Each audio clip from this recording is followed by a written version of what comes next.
Lord of Mysteries, The Arrival of the New Black Emperor by Huo Yang. Chapter 326-250. Fenaport Kingdom, Golfito County, Sapphire Resort. Hobert finally got the chance to retrieve the large book from the country of disorder in the washroom. But before he could read 2 pages, Christine called him out. The resort was surrounded by majestic mountains, and although most of the trees had lost their green leaves and most of the flowers and plants had withered, the scenery of the mountains here was still quite beautiful. Christine and Hobert took a walk on the mountain path around the resort, with Bianchi's guards following them at a distance. At first, they only talked about the local food and clothing. After walking for a while, Christine smiled and asked, "You won't blame me for not revealing any information to you before, will you?" "No," Hobert said. "Ever since I chose to join your plan, I've been prepared to trust you completely. You haven't told me your plan because it's not time yet." "That's good," Christine said, looking straight ahead and continuing forward. "I'm very pleased to have your trust." He said, "My suggestion is that you follow me to Fenaport City to receive your enfeoffment from the king. Bianchi has already conveyed my request. You will be ennobled as a baron, and one with a fiefdom. Don't expect the fiefdom to be great, but there will definitely be one." Hobert smiled. "No problem. Anyway, when I go to the South Continent, I'm also preparing to find my own territory. Since I have one now, I don't need to go to the South Continent anymore."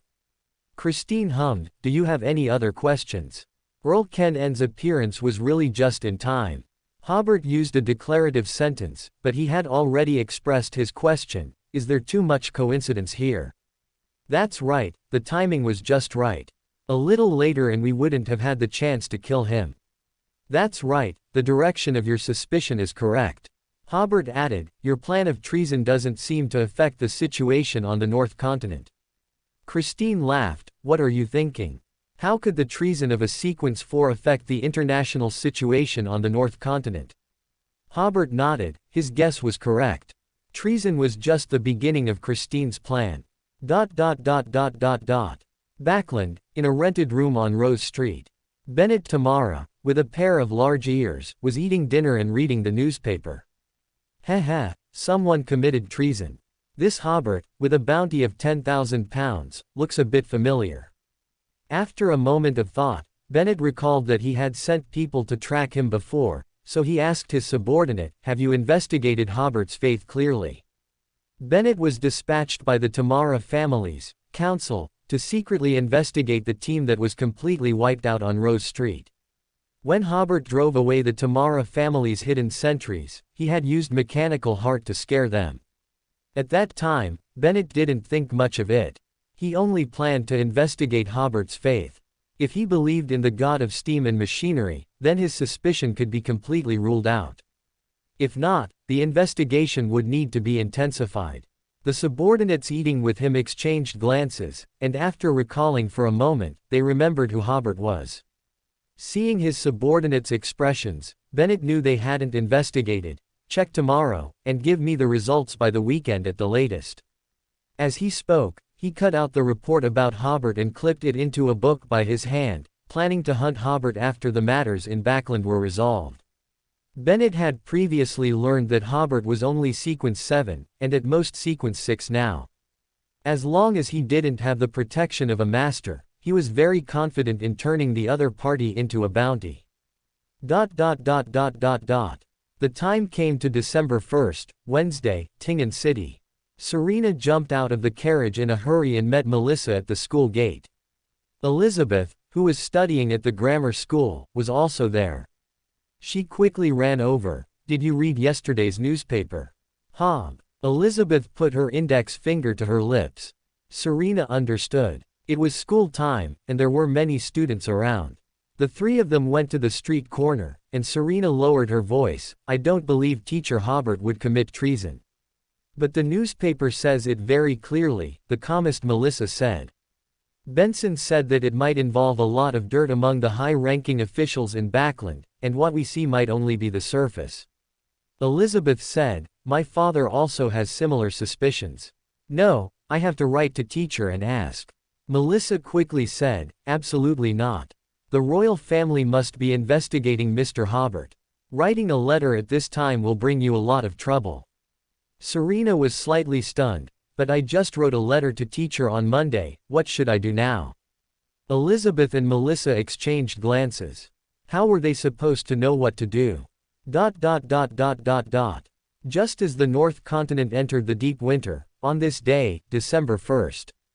The news of Christine's treason with his son, and King George's anger, spread throughout the ruined kingdom. Some cursed loudly, some wondered why he would commit treason, but most people chose to watch with cold eyes. Some also exclaimed, £10,000, ha ha ha. Hobert became completely famous in ruin, even more famous than all the lawsuits he had fought before combined. At the same time, Hobert also became famous in the Fenaport kingdom. Newspapers and magazines of all sizes in the Fenaport kingdom widely publicized the news of Christine's uprising. Here, Christine and Hobert were heroes resisting tyranny and injustice, and spokesmen for upholding justice. In addition to the propaganda about Christine, many tabloids and gossip magazines fabricated a poignant love story for Hobert. He fell in love with a princess, and the two even planned to elope, but George III broke them apart. Earl Ken N., killed by Christine, played the role of the informant in this story, so when he led the guards to catch up, Hobert would risk his life to kill him. When Hobert saw these reports, he was already on his way to Fenaport City. The Fenaport kingdom's welcome for them was very grand. Although Christine had not yet been ennobled, the etiquette and specifications for receiving him were already equivalent to those for an earl. Hobert also benefited from this, riding alone in a spacious four-wheeled carriage. With nothing to do in the carriage, he stumbled through reading the Fenaport newspapers he bought when passing through cities, while also asking the surrounding guards about some Fenaport pronunciations and learning to read and write Fenaport. With the blessing of a Beander's physique, Hobert's learning ability was very strong. In just 2 or 3 days, he could already communicate simply with the guards. In addition to studying, Hobert would also read the book he got from the tomb in the carriage. The entire book was handwritten, and Hobert named it, Colin Antigonus's Notes. The content inside was somewhat complex, but the knowledge involved was very high-end. Of course, that was relative to other Beyonders.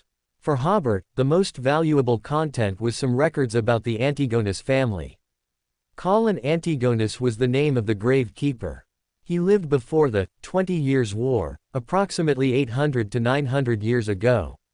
At that time, Colin's family, through the efforts of several generations, had become a viscount in the ruined kingdom. Viscounts back then had fiefdoms, subjects, and even their own armies, essentially making them local emperors of their regions.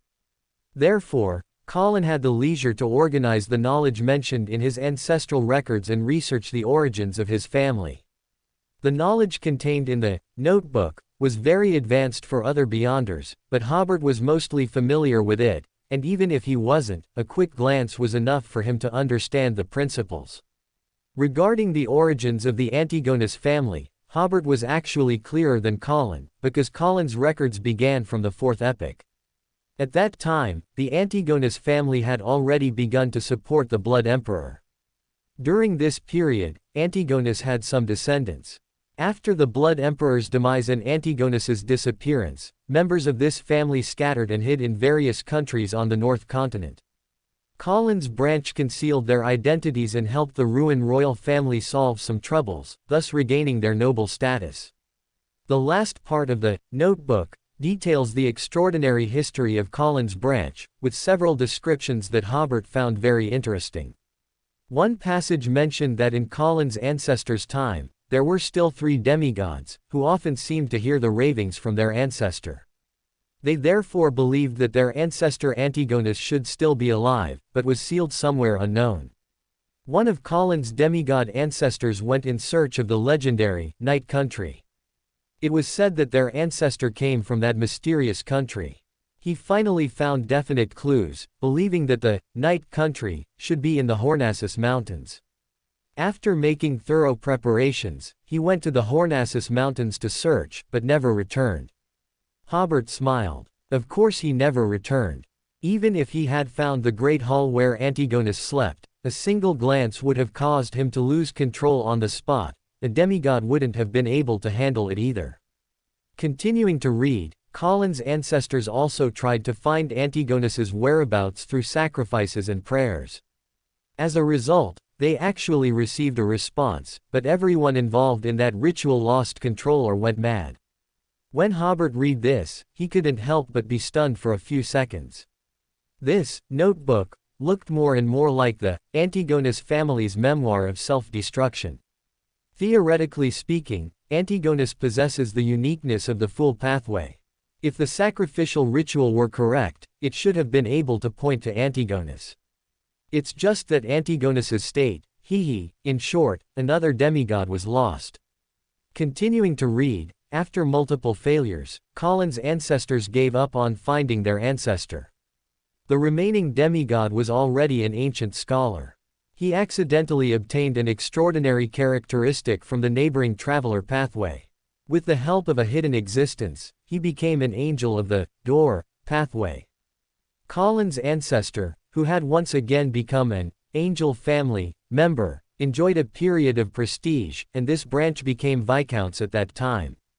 Of course, given an angel's rank, if they truly supported the ruined royal family, becoming a duke would have been effortless. However, they did not want too much contact with the ruined royal family. After all, their original statuses were comparable, but now they had become subordinates of the Augustus family, so their psychology was inevitably unbalanced. Colin mentioned in the notebook that he had seen that angel when he was a child. He only saw him that one time. Later, he learned that the angel felt a certain summons and had to travel far. That time, all the family's descendants were gathered for the angel to divine the family's future heir. After becoming the heir of this branch, Colin learned that the traveler was named Spike Antigonus, and the mysterious existence who had helped him before seemed to have been constantly calling to him. According to Spike's self-narration, that existence had a very high rank, seemingly a god of the door pathway, yet not quite. That hidden existence said that Antigonus's ancestor and he were sealed in the same place. Due to the special nature of his pathway, he could project power into the real world and hear his call, but Antigonus could not do so. Furthermore, the information given by this mysterious existence was contradictory, sometimes telling Spike to find him, other times telling Spike not to go. When Hobert read this, his eyes narrowed. He seemed to understand what was going on, yet he also seemed not to. He knew that this might be related to the memories sealed within him in the country of disorder. In other words, the things he was seeing now could be quite dangerous. Hobert opened the carriage window and looked outside. Seeing that the guards could hardly see what was happening inside the carriage, he quickly scanned the contents of the next few pages, but he didn't have time to read and understand them. Then, using the method of walking backward while squatting, he entered the country of disorder. Even from the outside, he still appeared to be sitting in the carriage, reading a book. Upon arriving in the country of disorder, Hobert took the ring that had been gathering dust on the stone platform and put it on. This ring, from the monster pathway sequence 8 inches machine, allowed his brain to operate at high speed when worn. Using this ring, Hobert recalled the content of those few pages of the notebook that he had just scanned with his eyes. Similarly, when he reread Spike's self-narration, Hobert immediately understood that the mysterious existence was Mr. Door. Before becoming an angel of the door pathway, Spike might have already been targeted by Mr. Door, or rather, by the fallen mother goddess. Making Spike an angel was the beginning of the trap set by Mr. Door and the fallen mother goddess. Perhaps the traveler named Spike heard not only Mr. Door's voice, but also the call of the fallen mother goddess. According to the notebook, Spike answered the call and entered the starry sky. Hobert, sitting on the Iron Throne, shook his head. He certainly never returned. However, when he recalled the content of the next page, he was surprised to find that Spike actually returned 3 years later. Not only did he return, but Spike also said that he had met an existence even greater than a deity and had become a favored one of that existence. He had returned to spread the gospel of his Lord. Hobert stopped his recollection, his eyes filled with disbelief. He met the fallen mother goddess and still returned. Don't they all end up like Amitabha, a sin, a sin? Continuing to recall the subsequent content, it was all Spike's self-narration of his journey. Following the call, he arrived at an unfamiliar planet. It seemed there were once signs of human activity there, with massive temples and vast cities. But now, only a wasteland remained. Following the sound of the call, Spike arrived at a dilapidated temple. Inside that temple were tall stone pillars and exquisite sculptures. At the end of the temple were magical, overlapping doors. Through those doors, one could see a beautiful full moon, which seemed to be the moon hanging in the sky, but it looked so beautiful that one couldn't take their eyes off it. Then Spike heard that sacred voice, and he willingly knelt on one knee, pledging allegiance to that voice, to the moon before his eyes. Hobert already understood that this angel named Spike had been corrupted by the fallen mother goddess. But the corruption of him seemed very skillful. Hundreds of years had passed, yet the 7 deities had not detected the existence of this source of corruption. Moreover, he had not lost his wisdom, instead, he had hidden himself very well. In short, in this world, there exists an angel corrupted by the fallen mother goddess. Hobert, sitting on the iron throne, fell into deep thought. The fallen mother goddess had never stopped invading this world, but so far, her power found it difficult to project directly onto Earth. She could only lure out beyonders from Earth, pollute them, and then help her accomplish certain things on Earth. The time Spike was corrupted was before Rosal was corrupted, and the methods seemed similar. Perhaps corrupting Spike was just an experiment. After Spike returned to Earth, he did not realize he had been corrupted, he only knew he had become a favored one of the fallen mother goddess. Hobert suddenly thought of the Gravekeeper's curse again. It now seemed that the existence of this book was the Gravekeeper's curse. If one read this book without any protection, they would undoubtedly be unknowingly corrupted, which would be a catastrophe for a Sequence 6 Beander. And Colin, the Gravekeeper, was also corrupted after learning of Spike's encounter, but the fallen mother goddess's corruption of Spike seemed very restrained. Spike did not lose his mind, so Colin, corrupted by Spike, did not immediately go mad. But it was certain that Colin and other family members had all become loyal followers of the fallen mother goddess. Continuing to recall, according to Spike's own account, that great existence had given him 2 tasks. Spike assigned one of these tasks to Colin and other family members: go to the South Continent to confirm the status of the bound god and the status of Fabuti, the cosmic dark side. This, Hobert was a little puzzled. Why would the fallen mother goddess be interested in these 2 pathways? Theoretically, the bound god corresponds to the angel king of the prisoner pathway, with the rose school as its main force. The cosmic dark side corresponds to the true god of the abyss pathway, with the blood worship sect as its main force. This should be the Desire Mother Tree's territory. But then he thought, was there some cooperation between the fallen mother goddess and the Desire Mother Tree? Hobert remembered that the fallen mother goddess corrupted Lilith, and Lilith, in a battle at the end of the second epic, tricked the strange king. This led to the fall of the true god of the Bound One pathway, which is the prisoner pathway. The bound god who appeared later was just an angel king, and it was likely because of the lack of protection from a true god's Beander characteristic that he was so easily corrupted by the Desire Mother Tree. Then the Desire Mother Tree basically controlled the Rose School, with only Miss Messenger, Miss Bodyguard, and others unaffected by the Desire Mother Tree. This entire operation looked like a premeditated plot between the fallen mother goddess and the Desire Mother Tree. The former gained a portion of the Moon Pathway's power, and the latter gained the opportunity to corrupt the Bound One pathway. This was also why Kay initially thought they were one outer god, or Old One, but based on subsequent events, they should be 2 different outer gods. It was very likely that they had some cooperation before, or the Desire Mother Tree simply took advantage of the fallen mother goddess's arrangements, as the Desire Mother Tree's Beander characteristic was half a level lower than the fallen mother goddess's, and could only influence the situation on Earth when there was an opportunity. But by the fifth epoch, why would the fallen mother goddess be so interested in the two pathways of the Desire Mother tree? Hobert thought for a moment and seemed to find the answer. The Desire Mother tree seemed to hold some authority over the Moon and Mother pathways. The fallen mother goddess was very likely conducting some peripheral investigations for those authorities. In other words, the relationship between outer gods and true gods is similar.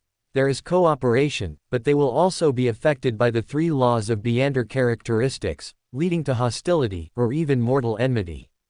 Hobert thought carefully. Even if the fallen mother goddess and the Desire Mother tree were not mortal enemies, unless the Desire Mother tree returned the authority of the Moon and Mother pathways in its possession to the fallen mother goddess, their relationship should still be hostile.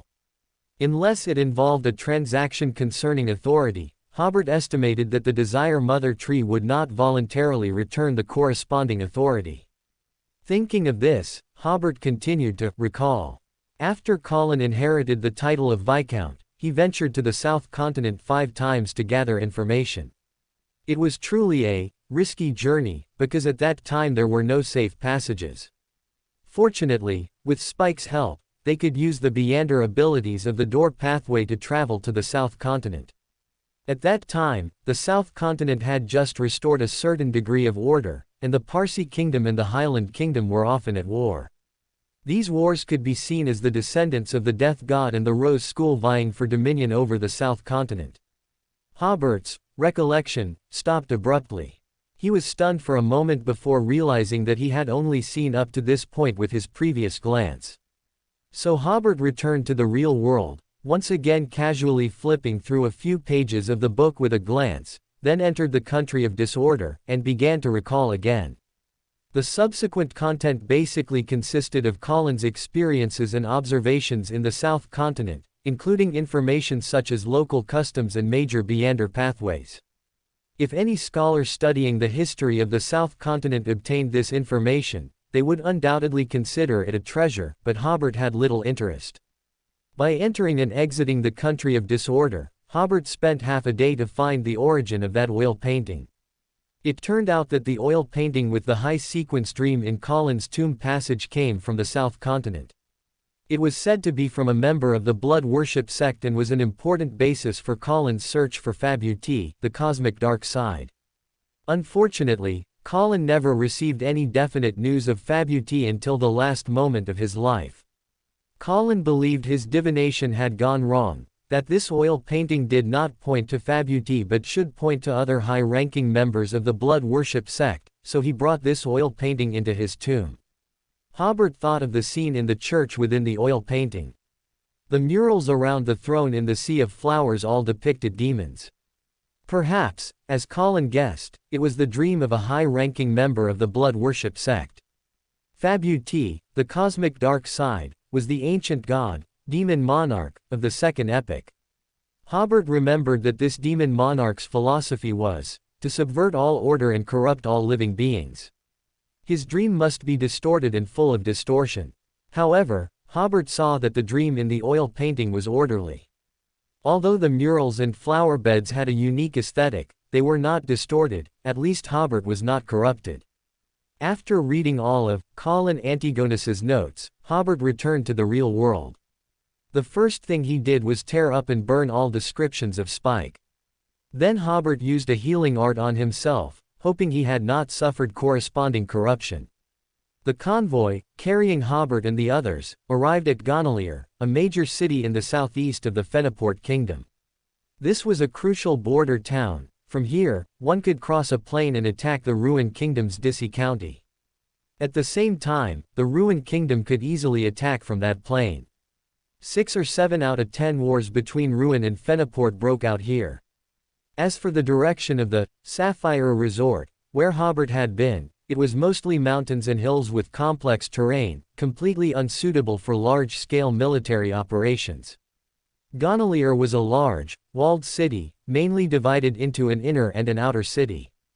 Many people also lived outside the city walls, but whether it was residences, shops, or factories, they were all 20 to 30 meters away from the outer city wall. The two city walls seemed like 2 layers of man-made social barriers. Outside the city walls were slums and the dwellings of the lower-class people. If war broke out, their houses would become obstacles for the enemy attacking Gonalier. If the city's stored food was insufficient, they would be immediately abandoned by the defenders and the garrison commander. Hobert, inside the carriage, sighed, realizing that although the people here wore different clothes and spoke different languages, there were also paupers and children, emaciated from hunger, still playing around. Only those living inside the city walls were recognized as citizens. It was also only inside the city that one could see the distinctive flags of the Fenaport kingdom and the country's unique attire. The formal wear of the Fenaport kingdom was similar to that of the Ruined kingdom, but people here were very fond of wearing high boots, not necessarily leather boots, as cloth shoes also had high-top styles. People's attire on the streets was not as strict as in the Ruined kingdom, only a portion of people wore formal wear when going out, while most wore comfortable round neck tops and loose trousers, or double-breasted coats with local characteristics. Upon entering the inner city, the garrison commander here held a welcoming ceremony for Hobert and the others. It was at this formal ceremony that Hobert saw the magnificent formal wear and the distinctive capes of the Fenaport kingdom.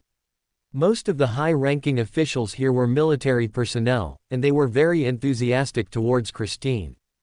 During the banquet, Hobert finally understood the reason for their enthusiasm. They hoped to extract some military intelligence about Ruin from Christine. Christine, of course, knew the value of the intelligence he held and naturally wouldn't speak carelessly. However, as if to reciprocate everyone's warm hospitality, he did reveal a few things. The garrison commander and others were quite satisfied with this intelligence, but upon reflection, they felt like they knew something, yet the key details of the intelligence remained unclear. This made more than one person exclaim, "Christine is definitely a master of intelligence." The accommodation arranged by the garrison commander for Hobert and the others was very spacious.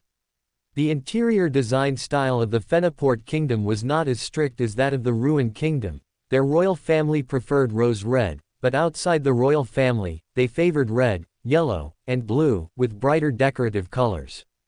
Before returning to their rooms, Bianchi said to everyone, "The three of you, tomorrow we can transfer to the train, and we will arrive in Fenaport City by noon the day after tomorrow. Please be prepared. For long-distance travel, trains were much faster than carriages. If they continued by carriage, it might take about another week to reach Fenaport City." Due to spending too much time in the country of disorder today, Hobert's spirituality was considerably depleted, so he quickly fell into a dream. He dreamed that he was back in Colin's tomb. Colin's remains, now just a skeleton, suddenly sat up in the coffin and said eerily, "You're back." Hobert's scalp tingled, and he abruptly woke up from his sleep. He found himself camping by a small lake, with the mercenary squad leader Austin and others around, all chatting by the bonfire. Hobert looked around the circle, his gaze finally falling on the tent where Lena, the mole from the Intersea Mutual Aid Society, had committed suicide. Driven by curiosity, he lifted the tent flap and indeed saw Lena inside, sitting in a pool of blood, her eyes wide open. At this moment, the entire dream began to shake. Hobert looked at the swaying stars in the sky and suddenly realized this was a dream. "You're back." Lena, who had already committed suicide, suddenly stood up at some unknown point and said in an eerie voice. This time, Hobert didn't feel his scalp tingle. Instead, he smiled and asked, "Are you still Lena?" Lena was visibly stunned, but then a chilling smile appeared on her face. "I am you." Hobert shook his head. Not burning your body was a huge mistake. At the time, he really hadn't expected that this tomb-robbing operation would involve an outer god. This made Hobert sigh. The extraordinary world just loves to surprise people. After Hobert finished speaking, the dream suddenly shattered, and he found himself in the middle of a huge canyon, standing on a suspension bridge that could only accommodate one person at a time. Below him was an abyss of 10,000 feet, with turbulent river water at the bottom. Something terrifying was chasing him from behind. Just as he was about to turn around, his rationality stopped Hobert from doing so. He didn't know what was chasing him, he only knew he had to cross this suspension bridge quickly. Taking a step forward, Hobert realized that a black staff had appeared in his hand. This black staff seemed to give Hobert endless power. The wooden planks under his feet were old and dilapidated, and every step forward made Hobert's heart pound. Suddenly, the plank under Hobert's foot broke. He quickly jumped to the plank in front, only to find that the front plank also broke, and Hobert plunged into the abyss. He felt the gravity, the sensation of rapidly falling. His spirituality told him that if he fell or died here, his spiritual body would also suffer immense damage. He had to find a solution quickly. Suddenly, Hobert looked at the staff in his hand. Seeing that he was about to hit the bottom of the abyss, he immediately gripped the staff tightly. The next second, Hobert's vision blurred. He had transformed the bottom of the abyss into a life raft with a river and stone beach pattern. The life raft was soft and squishy like jelly. Hobert sank into it, then was gently bounced up, dissipating most of the falling force. At this moment, a roar came from above the abyss, a roar filled with anger and unwillingness. The dream shattered, and Hobert entered a new dream. He was driving a steam car that looked like a tank, cruising around. Hobert quickly regained his senses, knowing he was still in the dream world. He was observing the steam car's dashboard when suddenly, the car broke down. Immediately after, Hobert was tied to the car seat by ropes from an unknown source. Woo! A steam train was speeding towards them. The car had stopped right on the train tracks. At this moment, the black staff reappeared on the passenger seat. Hobert struggled to grab the black cane, but he was tied so tightly with ropes that no matter how hard he tried, he always fell just short of reaching it. The steam train was getting closer and closer, and it was even accelerating. It would probably hit him in 2 or 3 seconds. Hobert forced himself to calm down. He tried to materialize the living corpse spoon, and this magical item, which he had recently been wearing by his side, almost immediately appeared in his left hand. With the living corpse spoon's enhancement, Hobert's strength increased significantly. His hand was finally able to extend that little bit further, grasping the black cane. Hobert closed his eyes. The steam car he was riding in transformed into a cardboard cutout with a car pattern, and the ropes binding him turned into thin threads. He suddenly lunged forward, finally breaking free from his restraints. The moment he left the tracks, the train sped past. The cardboard was shredded by the wheels, and the train rumbled past Hobert's back. Whoosh! Ah! The train's whistle once again turned into an unwilling roar. Hobert clutched the cane tightly with both hands and began to meditate.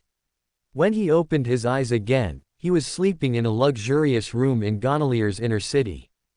He was twisted, in an uncomfortable sleeping position, with one hand grasping the wax seal stamp made of an order crystal and the pocket watch key on the bedside table. Hobert adjusted his lying posture, easing the soreness throughout his body. He thought to himself, fortunately, the wax seal stamp was on the bedside table. The country of disorder's power helped me gain consciousness in the dream world and gave me the strength to change the rules of the dream.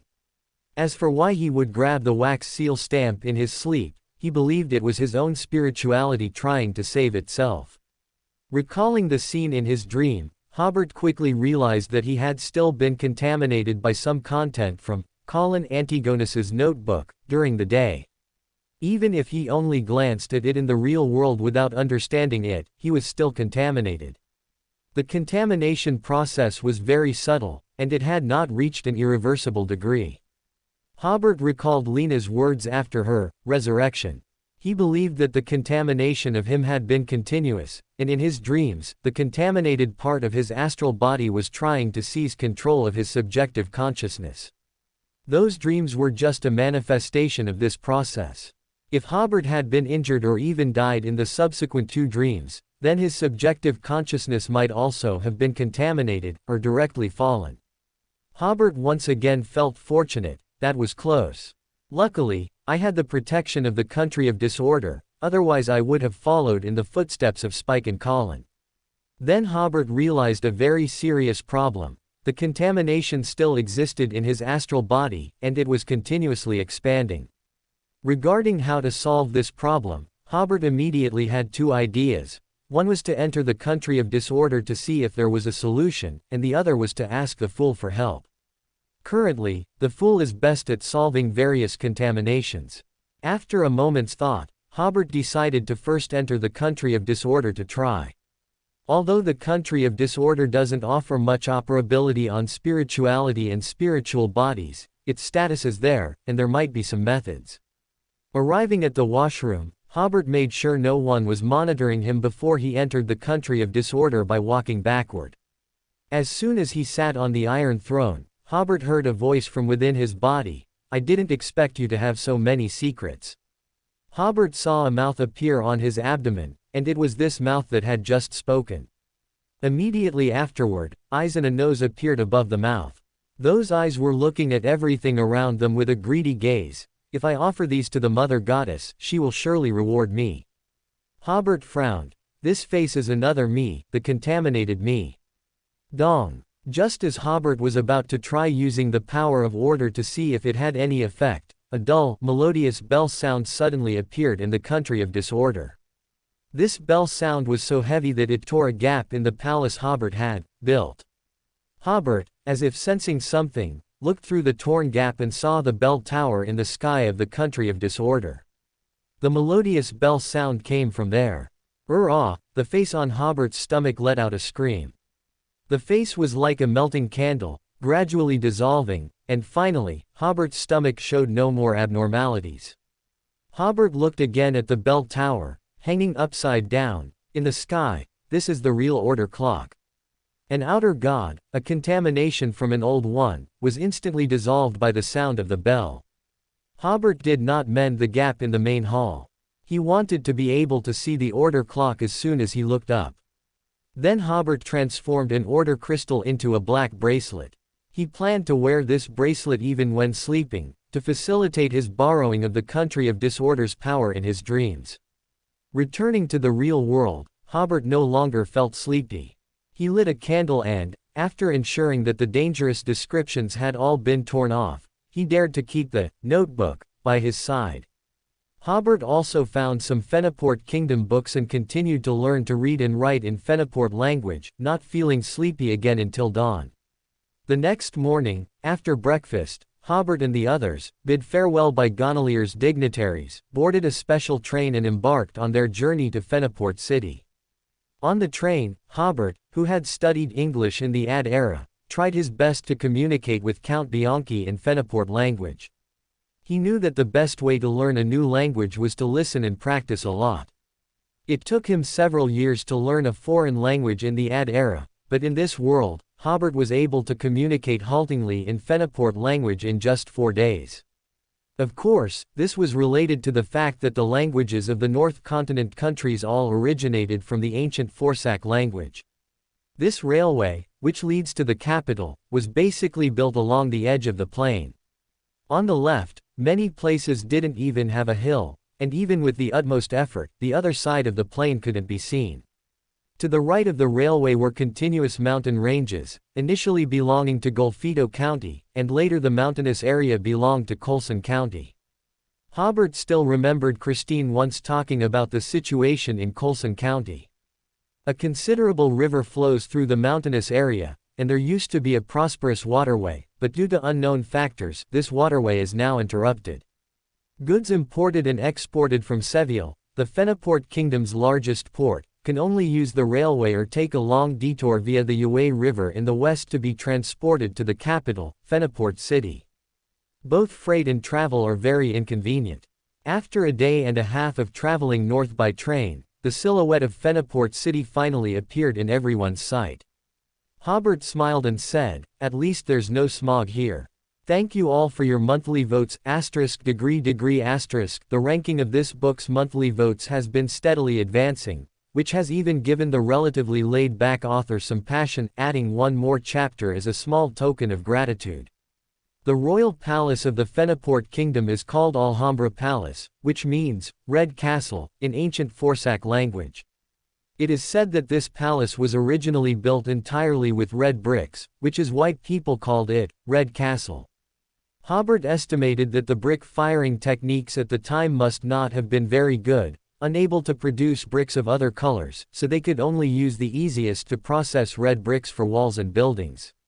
Later, when the Fenaport kingdom was established and made this its capital, more and more people settled in the area, and the brick firing technology also advanced, leading to yellow and green bricks.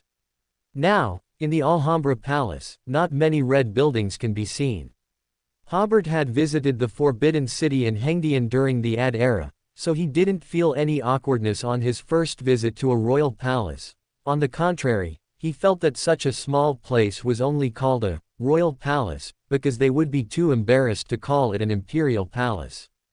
Christine was also someone who had seen a lot of the world, and the father and son remained composed, entering the core area of the palace under the guidance of the etiquette officer. Fenaport King Fernando II received and commended Christine and Hobert in the Grand Council Hall, where major court meetings were held, and promised to confer the titles of Earl and Baron upon them respectively the next day. It was at this moment that Hobert finally felt, "I've really committed treason." If it were in the ruined kingdom, it would seemingly cost hundreds of thousands of pounds to become a baronet. With that amount of money, Hobert would rather go to the South Continent and form a mercenary army to conquer a territory recognized by the Earth King and colonists of the South Continent. Even by bribing the colonists, acquiring a territory of his own wouldn't cost hundreds of thousands of pounds. Early the next morning, Hobert and Christine, dressed in the traditional noble attire of the Fenaport kingdom, arrived early at the side hall of the palace to wait. The traditional noble attire of the Fenaport kingdom primarily consisted of ornate robes, leather belts, and long boots.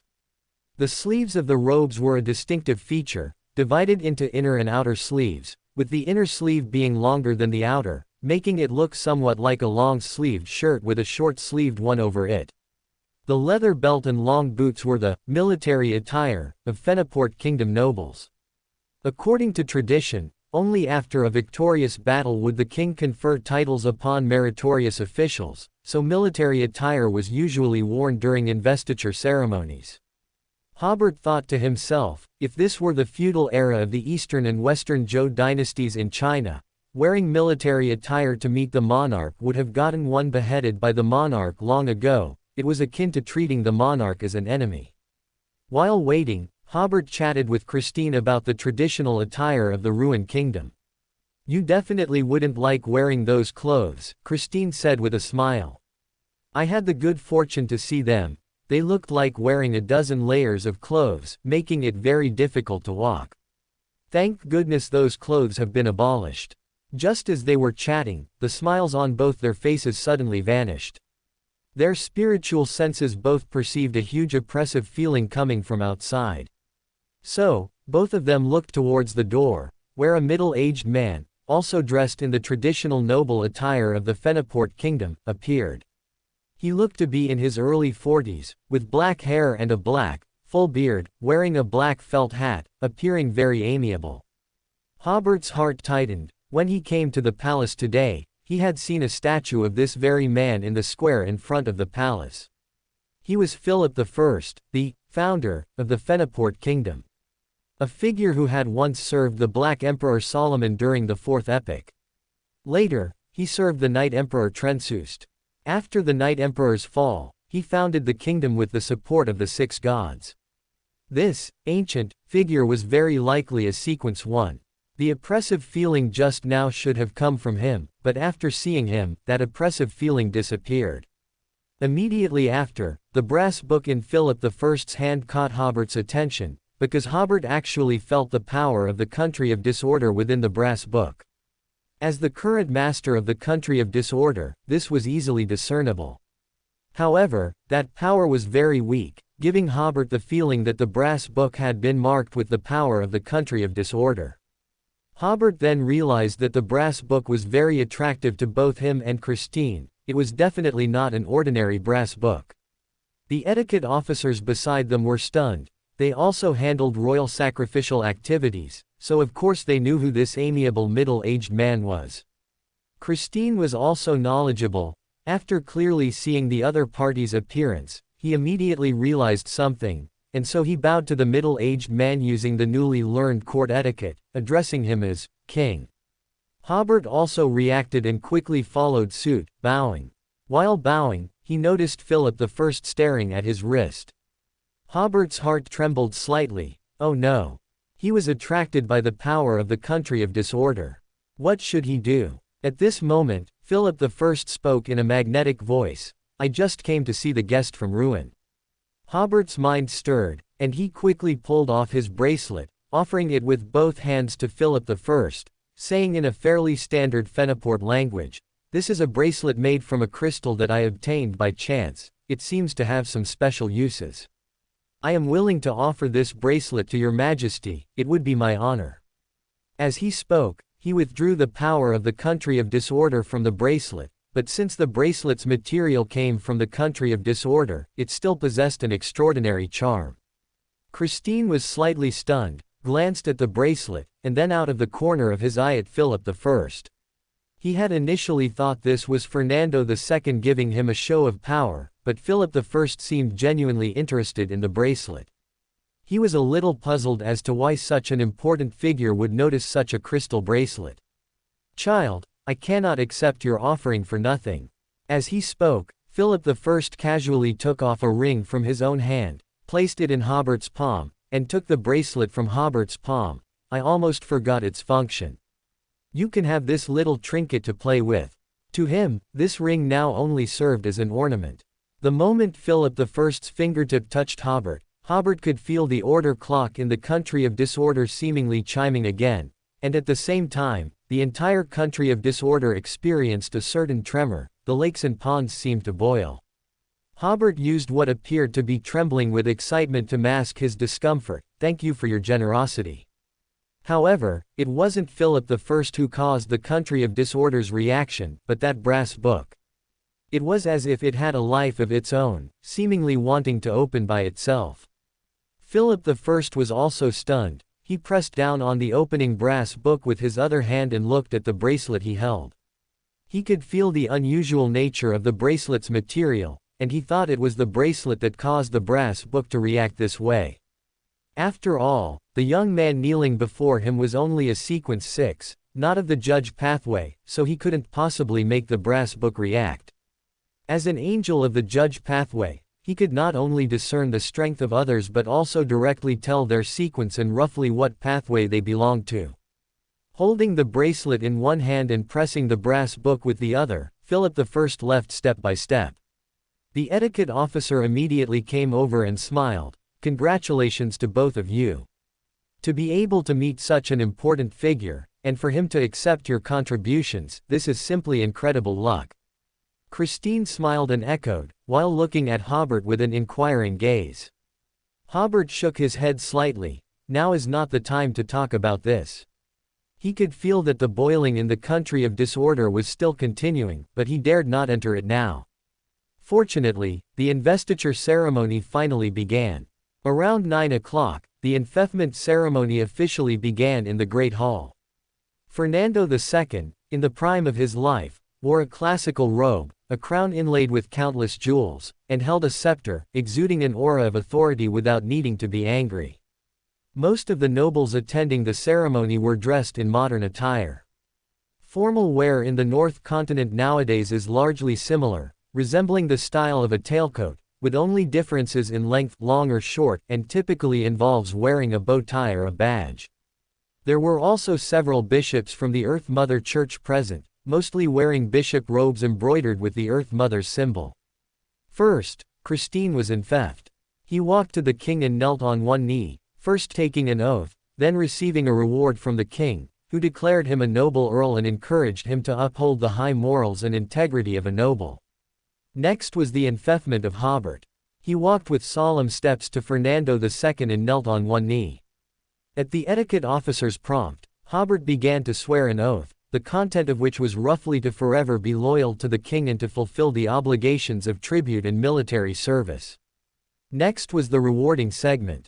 As a baron, the king would bestow soil and branches representing land and resources. Christine's rewards also included a sword. In ancient times, an earl had the right to declare war on other nobles around him, and the sword bestowed by the king represented this power. However, in modern times, new nobles are mostly honorary, with no actual territory, and the bestowed sword is purely a formality. When it came to dukes, the king would also bestow a set of silver and copper coins and a copy of the Constitution, which represented the duke's power to mint coins and levy taxes, as well as the power to enact laws within his territory, provided they did not violate the Constitution. Now, all countries in the North Continent have strengthened central authority, and dukes have long since lost these powers. After Hobert received a leafy branch and a bag of soil, he immediately expressed his gratitude. Fernando II said in a solemn voice, "Your territory is in the central part of Coulson County, on the east side of Full Moon Lake. There are fertile paddy fields, dense forests, and half of Full Moon Lake is your territory." Hobert thought to himself, as expected, it won't be too good of a territory. He remembered Christine mentioning Coulson County before, saying that the mountainous areas there were basically lawless. The king would grant land there to nobles, but it was equivalent to an honorary title, because most nobles would not go to their own territories. This was because the transportation was inconvenient, information was isolated, and there were no famous specialties or mineral deposits. The income there could not even sustain a noble's normal expenses, and crucially, it was very dangerous. Although he was complaining internally, Hobert said, "Thank you for the king's grace." For him, a lawless land might not be a bad place. He estimated that if he could establish a new rule there, his potion would be mostly digested. At the end of the ceremony, the king announced to everyone that the young man before him was now Baron Hobert, and his territory, from today onwards, would be Jeffrey Territory, or, as it is now called, Jeffrey Town. With that, the enfeoffment ceremony concluded. The king also assigned Christine as deputy chief of staff of the capital garrison military region and bestowed an earl's mansion and a carriage, but did not grant a seat in the upper house. Hobert, on the other hand, only received a baron's mansion and a carriage, with no official position. After expressing his gratitude again, today's ceremony officially ended. Under the guidance of the etiquette officer, Hobert received his carriage and the keys to his baron's mansion.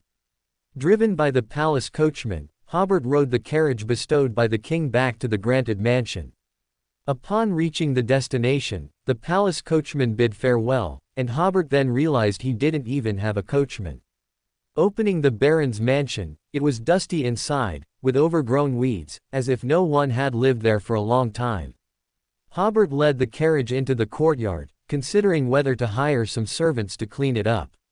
However, there was something more urgent than finding servants right now.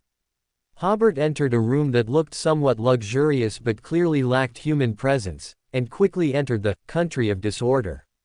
If he used the power of the country of disorder in Fenaport City, it would be easy to attract Philip I or some other old mummy again.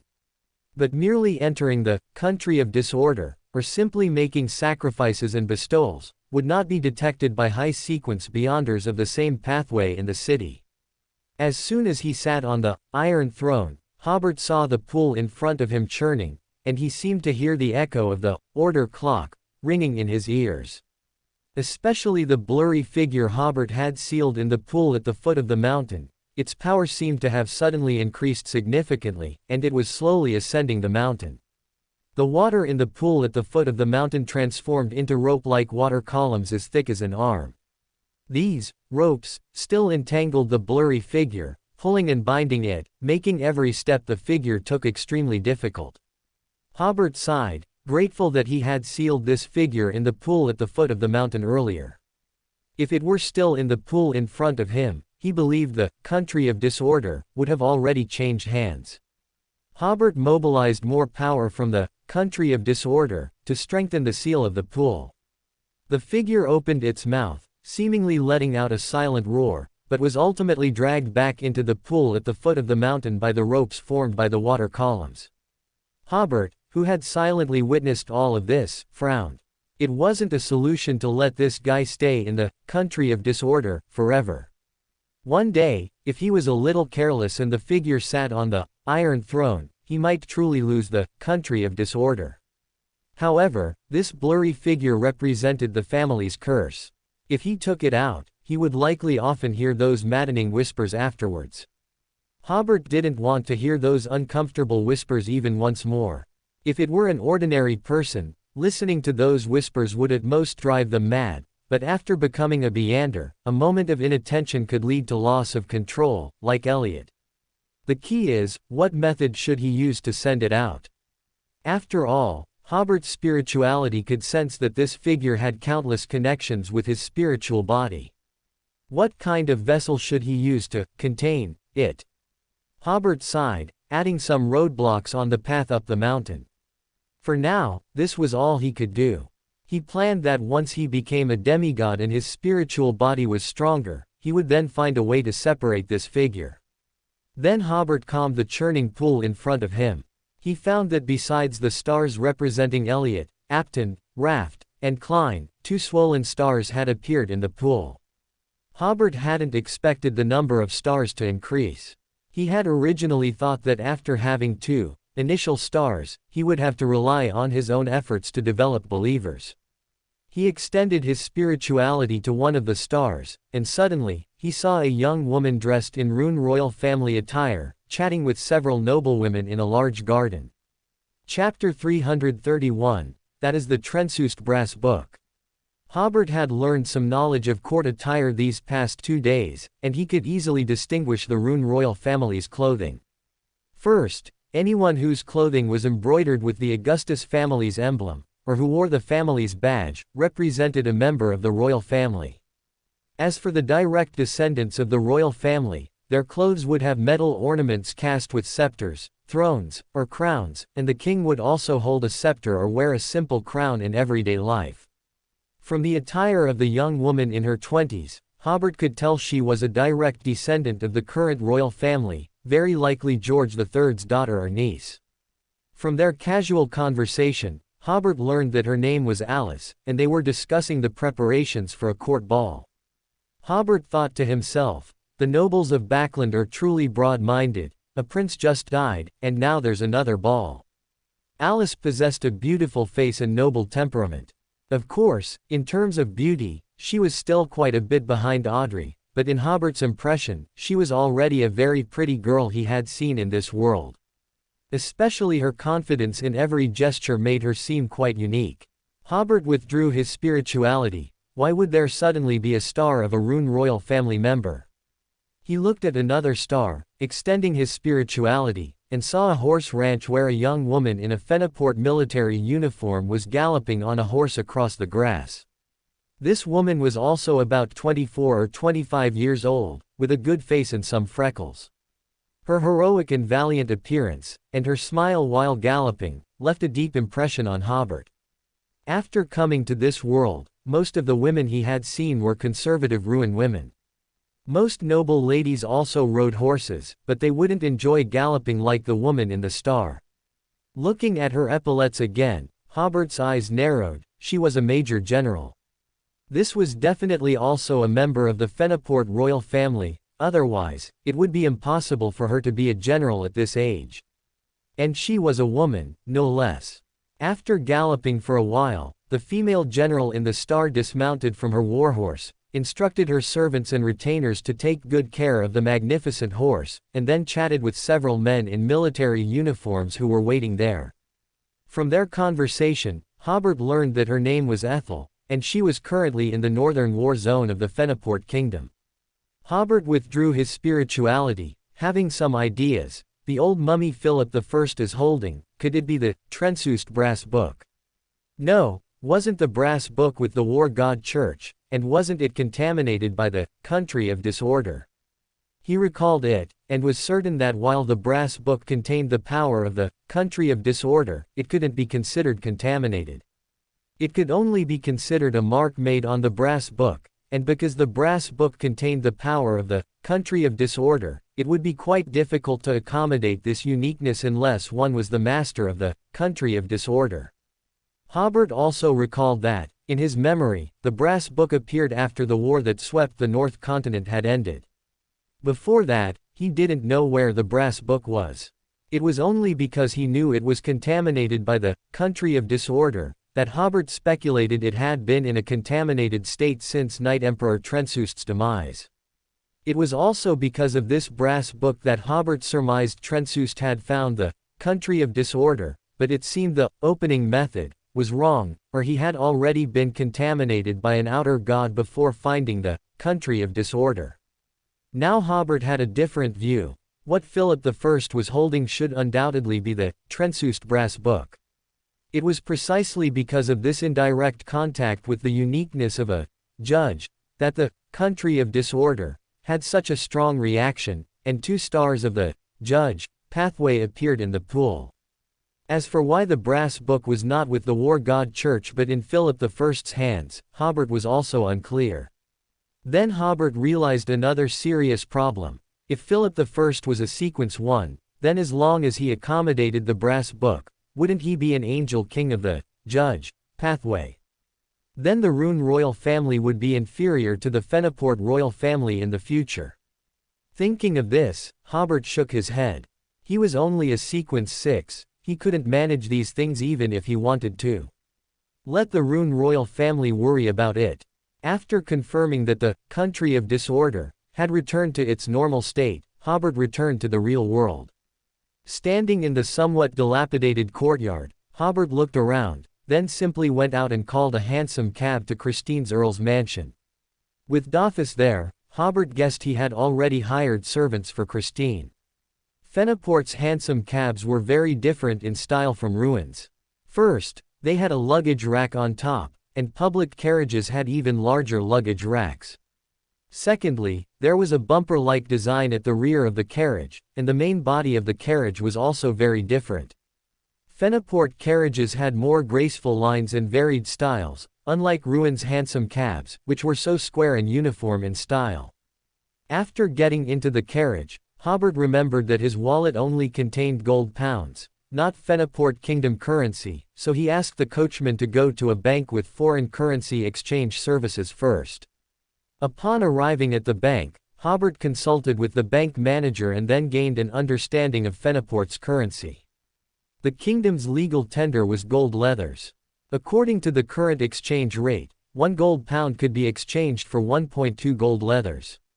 Paper money came in 4 denominations, 1, 2, 5, and 10. The Fenaport kingdom's monetary system was the most normal monetary system Hobert had ever seen. 1 gold leather was equal to 10 silver leathers. Silver leather banknotes came in denominations of 2 and 5, and a large number of 1 silver leather coins were issued. 1 silver leather could be exchanged for approximately 1.7 soul. This denomination of coin was the most widely circulated currency, abbreviated as silver soul. 1 silver soul was equal to 10 copper leathers. Paper money also came in denominations of 2 and 5, and a large number of 1 copper leather copper coins were also issued. 1 copper leather was roughly equivalent to 2 pence. Below copper leathers, there were also coins cast from common metals like iron, tin, or lead. 1 copper leather was equal to 10 leathers. At the leather unit, there were only coins. The 5 leather coins were quite well made, but the 2 leather or 1 leather coins were relatively rough in workmanship, but because their value was too low, counterfeit coins of this level rarely appeared.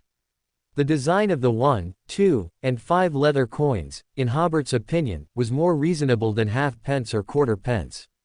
Even a quarter-pence, when buying small items, had to be combined with other things.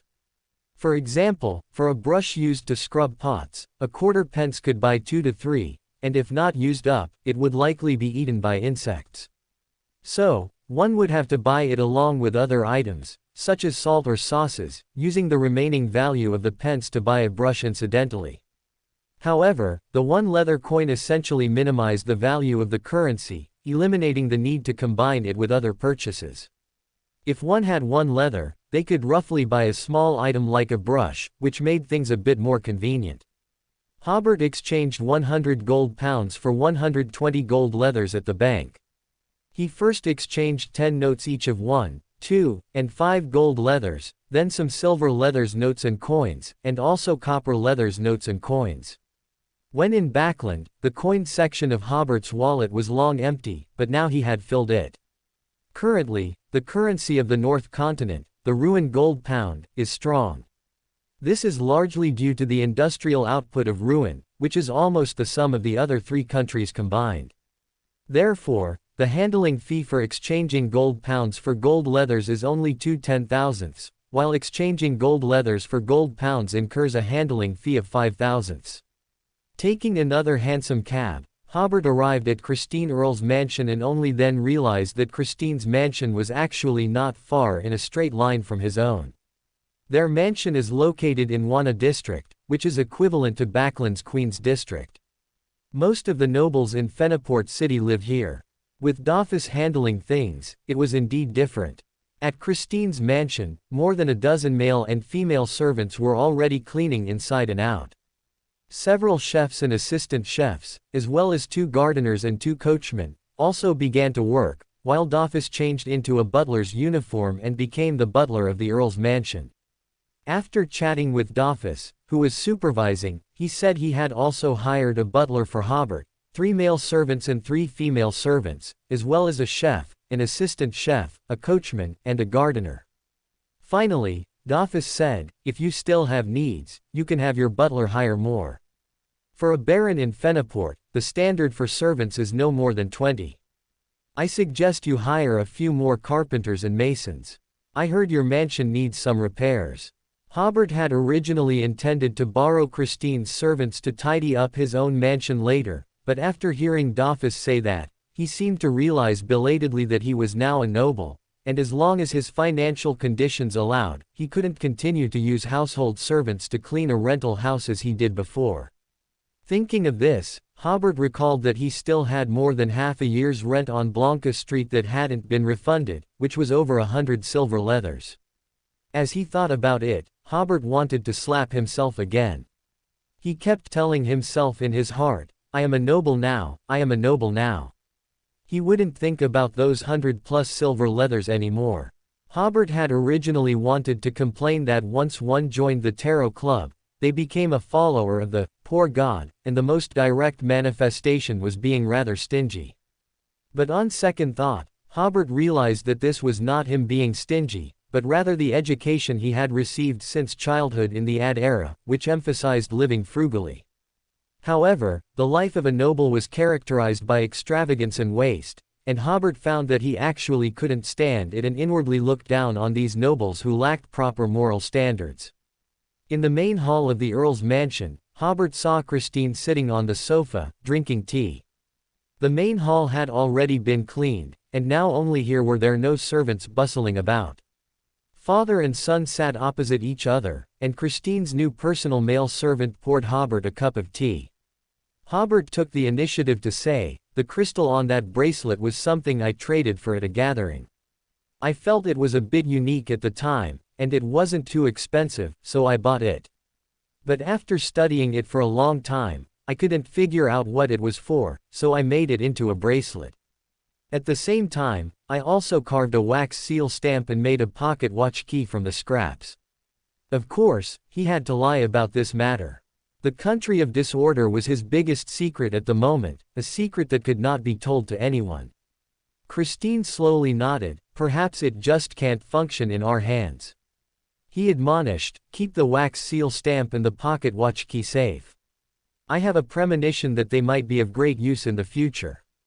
Even the demigod Christine couldn't see anything special about the wax seal stamp, so Hobert believed that, for now, only angels or above could detect the special nature of the order crystal. However, these order crystals still had a considerable use for Hobert, and he couldn't hide them in the country of disorder, as that would be a huge waste of resources. Christine asked, "What are your plans?" "I plan to return to my territory tomorrow." Hobert was increasingly feeling that the territory should be key to digesting the potion, and to achieve new advancements, he must go to the territory as soon as possible to try and digest the potion. Christine hummed, "Tonight, I'll invite the deputy director of the Bureau of Land and Resources to dinner for you. We can learn more about your territory." Hobert was slightly surprised, "That's something I hadn't thought of." Although Christine was a traitor, the official position of deputy chief of staff that the king gave him was a genuine high-ranking official. Inviting Roderick, the deputy director of the Bureau of Land and Resources, to dinner was certainly enough face. At the dinner, the host and guest conversed happily, and Roderick told Hobert a lot of information about his territory. Of course, this was inseparable from the gift Christine gave Roderick, which made him quite satisfied. Through the conversation at the dinner, Hobert learned that his territory was considered the most fertile in Coulson County. Previously, it belonged to a viscount native to Coulson County. However, 6 years ago, that viscount's family died mysteriously in their mansion, and the officials sent to investigate found no problems. Later, the royal family learned from Teuton Viscount, west of Full Moon Lake, that the viscount had actually died at the hands of bandits within his own territory. The king seemed too lazy to deal with these matters, so he divided the viscount's territory into two. He had previously enfeoffed one half to Baron Ronald, but Baron Ronald had never dared to go to his own territory. Upon hearing that Hobert was preparing to go to his fiefdom, Roderick's eyes were filled with disbelief.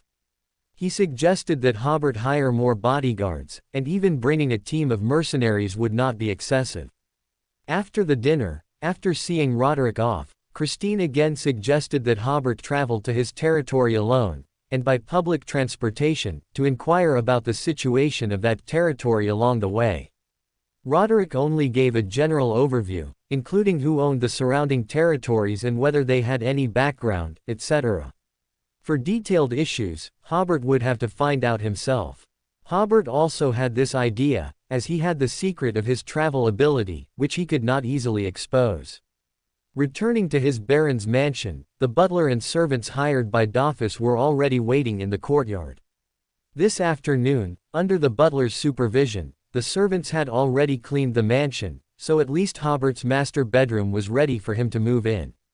Hobert called the butler into the house, informed him that he would be going to his territory tomorrow, and gave the butler 50 gold leathers to cover the daily expenses of the baron's mansion, but he had to report expenses to Mr. Dofus, the butler of Christine Earl, every week. Sunday arrived in a flash, and Hobert, who had woken up early, stared blankly at the unfamiliar ceiling for a while. Even now, Hobert still found the past week's experiences rather surreal. He had transformed from a lawyer into a baron, from a wealthy backland resident with good financial standing into a noble who would spend 50 gold leathers in 2 months even if he didn't eat, drink, or do anything. Hobert sighed, struggling to get out of bed. He was quite busy today. After breakfast, he first took a carriage to the palace. Yesterday, he had submitted a request to the king to return to his territory, and he expected to receive a reply this morning. Nobles returning to their fiefs must report to the king. If they also held an official position, they had to report their work to the king and the prime minister in person and could only leave once both had agreed. Hobert held no official position, so he could leave immediately as long as the king agreed.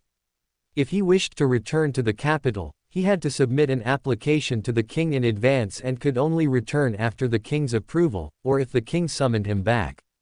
However, these formalities are now largely a mere formality. Many nobles would only have their servants submit an application when they were almost in the capital, and usually, the king's court earl would approve it the next day. Upon arriving at the palace and inquiring, it was indeed already approved. The king does not handle such trivial matters. It must have been the court earl dealing with these official duties. Next, Hobert took his Baron Spec carriage to Christine's mansion to bid farewell to Christine and Dofus. Christine cautioned him, once you're in your territory, you'll have to rely on yourself for everything you encounter. Whatever you do, think it through before acting. However, there are no powerful enemies there, you just need to be careful of mercenaries looking for bounties. Also, if you can't solve a problem, run. According to the information learned from Roderick yesterday, the Beyonders in the Coulson County mountains were mostly local nobles and knights. Teuton Viscount, who was like the leader of the nobles in that area, was merely a sequence 7. With Hobert's sequence, he should have no rivals in that mountainous region. Dofus then led Hobert to an empty room in the backyard. This room is prepared for you. If you plan to return suddenly, you can use this room. Hobert nodded in thanks. With a transit place, returning to Fenaport City would be much more convenient. After the three of them had lunch together, Hobert returned to the Baron's mansion, dropped off his carriage, instructed the butler to renovate the mansion, and take good care of the horses and carriage bestowed by the king. Then he changed into a double-breasted overcoat with Fenaport characteristics, put on an ordinary cotton hat, and embarked on his journey to his territory. He traveled southeast by public coach for an afternoon, and because Coulson County was still quite far, Hobert gained nothing from the casual conversations on the coach. Around 6 in the evening, Hobert arrived at an inn and paid 6 copper leathers for a room. This room, roughly equivalent to 12 pence, shouldn't be expected to be luxurious, at least it was clean and tidy. It wasn't that Hobert was excessively frugal, but based on his experience in the ad era, appearing too wealthy when traveling could attract unnecessary trouble. Especially in this era, where public order becomes very poor once you leave the city, it's even more important to avoid being too ostentatious. Hobert asked the front desk for a few candles and sacrificed Colin Antigonus's notes, and the ring given by Philip I to the country of disorder. Philip I's sudden appearance had truly startled Hobert, so he had not made any sacrifices while in Fenaport City. Hobert, sitting on the Iron Throne, first placed the notes on the stone platform there, then picked up the ring given by Philip I. Using the status of the country of disorder, he immediately perceived the ring's abilities and negative effects. The abilities were, it can summon a magnificent, pure pillar of light to envelop enemies, causing them to evaporate, which is very effective against undead creatures and creatures with a fallen aura. It can summon expanding rings of light to bring light to the earth and give courage and warmth to teammates. It can summon a beam of light to remain on an object for a long time. It can create holy water. The negative effects were, wearing it continuously for 3 hours will cause the spirit body to be invaded by the ring, becoming overly just and righteous, easily leading to a fight with a passerby for spitting on the ground or saying a swear word. If invaded by the ring more than 5 times, all sanity will be lost, and one will only praise the sun. Hobert realized this was a magical item from the Singer pathway, roughly corresponding to the sequence 5 inches Priest of Light level, and its negative effects were also easy to avoid. The old mummy's possessions were indeed good things. Such an ordinary-looking ring would be worth 7 or 8,000 pounds, or rather, 8 or 9,000 gold leathers. Hobert was about to use the power of the country of disorder to reseal it, but after a slight hesitation, he didn't. What if Philip I suddenly remembered his ring later and wanted it back, and then saw that it had been resealed, and the sealing power was not low in status? It would be hard to explain. Of course, it was unlikely for a great figure like Philip I to want it back, but what if someone else wanted to admire it and detected the seal of the country of disorder? That would also be trouble. It would be better to simply place it in a small box made of an order crystal, alongside the dream-stealing watch, and take it out when needed. Back in the real world, Hobert sat on the edge of the bed for a while, suddenly feeling somewhat bored. He took out his pocket watch and checked it. It was only 6:30 in the evening, and the place he was staying today was a small town with no entertainment venues at all. Outside, there seemed to be only one bar, but Hobert had no interest in drinking. He lay on the bed, dazing for a while, then took out his pocket watch again. It was only 6:40, time was passing so slowly. If he were in Backland, should he go back to Backland for a trip? Hobert suddenly sat up. Since he was idle anyway, he could go stroll around Backland. Not only could he stroll around, but he could also commit arson and do some things that were inconvenient to do in Backland before. For example, putting on a mask and taking a walk on Rose Street. But he didn't know what the situation was like in Backland now. After a brief thought, Hobert found a solution. He prayed to himself, saying, "Great the Creator, I need to go to Backland recently to handle some matters you assigned, but I just heard that the previous treason case put Backland under martial law. I wonder what the situation is like now. Please, great the Creator, convey my question to the believers in Backland, and ask them to answer my question." Then Hobert once again came to the country of disorder, pixelated the image of his recent prayer, and then cast it into the star representing Raft. The so-called believers in Backland, them, were actually just Raft. Soon, Raft responded. Chapter 334, Expressing Goodwill to the Earth Mother Church. Raft replied, Great the Creator, I can provide relevant information. Backland was indeed under martial law for 2 days a few days ago. But soon, with the Fenaport Kingdom's media reporting that Chris and Christine had already arrived within the Fenaport Kingdom's borders, the martial law was lifted. Backland is now back to normal. Hobert, sitting on the Iron Throne, retracted his spirituality. It was much as he had guessed, especially since he and Christine had already been ennobled. Backland would show some anger, but it would certainly no longer be on guard. This had a bit of a right under the nose quality, as no one would have expected Hobert to return to Backland at this time. Of course, Hobert would not go back with his original face, that would only make his bounty even higher. He brought the mask made from a mutated fire rose spider and an order crystal from the country of disorder to the real world, then changed his appearance to that of a weathered middle-aged man. He also used the ability of the Faceless Man necklace, using a paper figure and illusion to disguise himself as still lying in bed. Hobert did not go directly to Rose Street but first used travel to a corner of a commercial street, where he bought a set of ruin-style clothes at a ready-to-wear store. His previous double-breasted overcoat had a distinct Fenaport style, so he pretended to be a Fenaportian with somewhat stiff rune language when shopping, which did not attract the attention of the store clerk. After changing into ruin-style clothes, walking on the street no longer made him so conspicuous. Hobert then went to a dark corner of the street before using travel to a corner of Rose Street. After confirming that no one was paying attention to him, he walked out of the corner and openly entered the Harvest Church.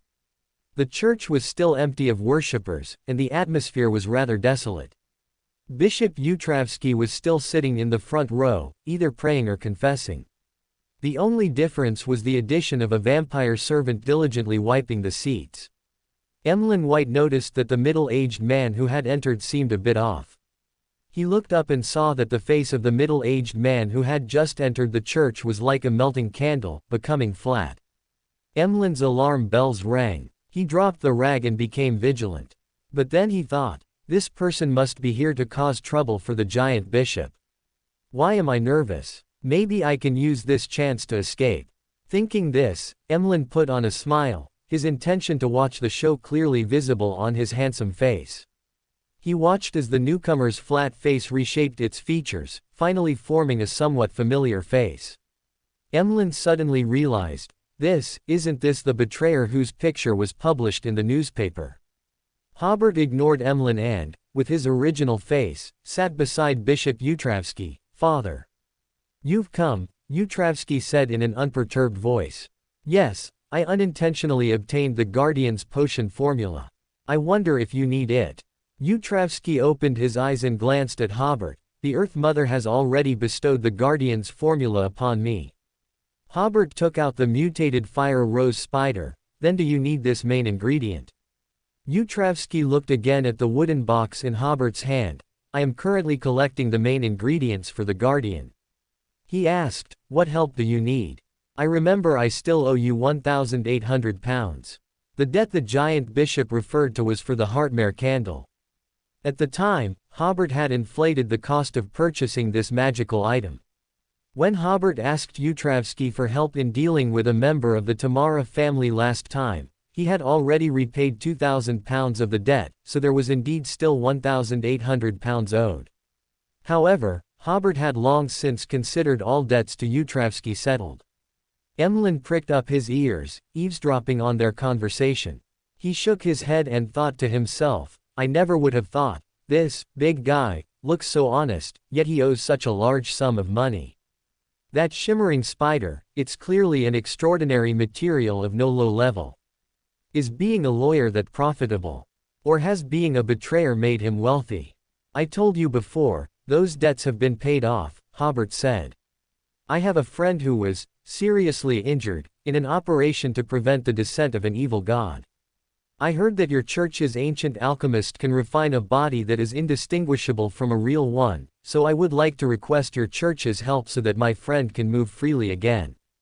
Bishop Utravsky stared at Hobert for a few seconds. Many people request the church's archbishops to resurrect their friends and relatives, but resurrecting a life is an act that goes against the order of this world's operation. Even the Pope cannot do it, and even if he could, he would not. Hobert was stunned. Could it be that the information I received was inaccurate? Yes, Utravsky said, the bodies refined by ancient alchemists are merely puppets. If your friend's astral body enters the puppet, he will gradually lose human emotions and eventually become a walking corpse. Only then did Hobert realize that his idea seemed to belong to black magic, or something that evil beyonders would research. In short, a legitimate church simply wouldn't engage in such a thing, which sounded like it had significant negative consequences or backlashes. Hobert pushed the wooden box containing the mutated fire rose spider towards Bishop Utravsky. Consider this my goodwill towards the Earth Mother Church. At the same time, I also need the Earth Mother Church's goodwill towards me. Utravsky said, the 1,800 pounds of debt, and the process by which you helped me solve the problem, are enough for the Church to feel your goodwill. No, I need greater goodwill, Hobert said. I am currently heading to my fief, and I heard that there isn't even an Earth Mother Church in my fief. After arriving at the fief, I can build an Earth Mother Church, but I still lack a bishop and several priests. In the Fenaport Kingdom, the help of the Earth Mother Church was certainly greatly needed.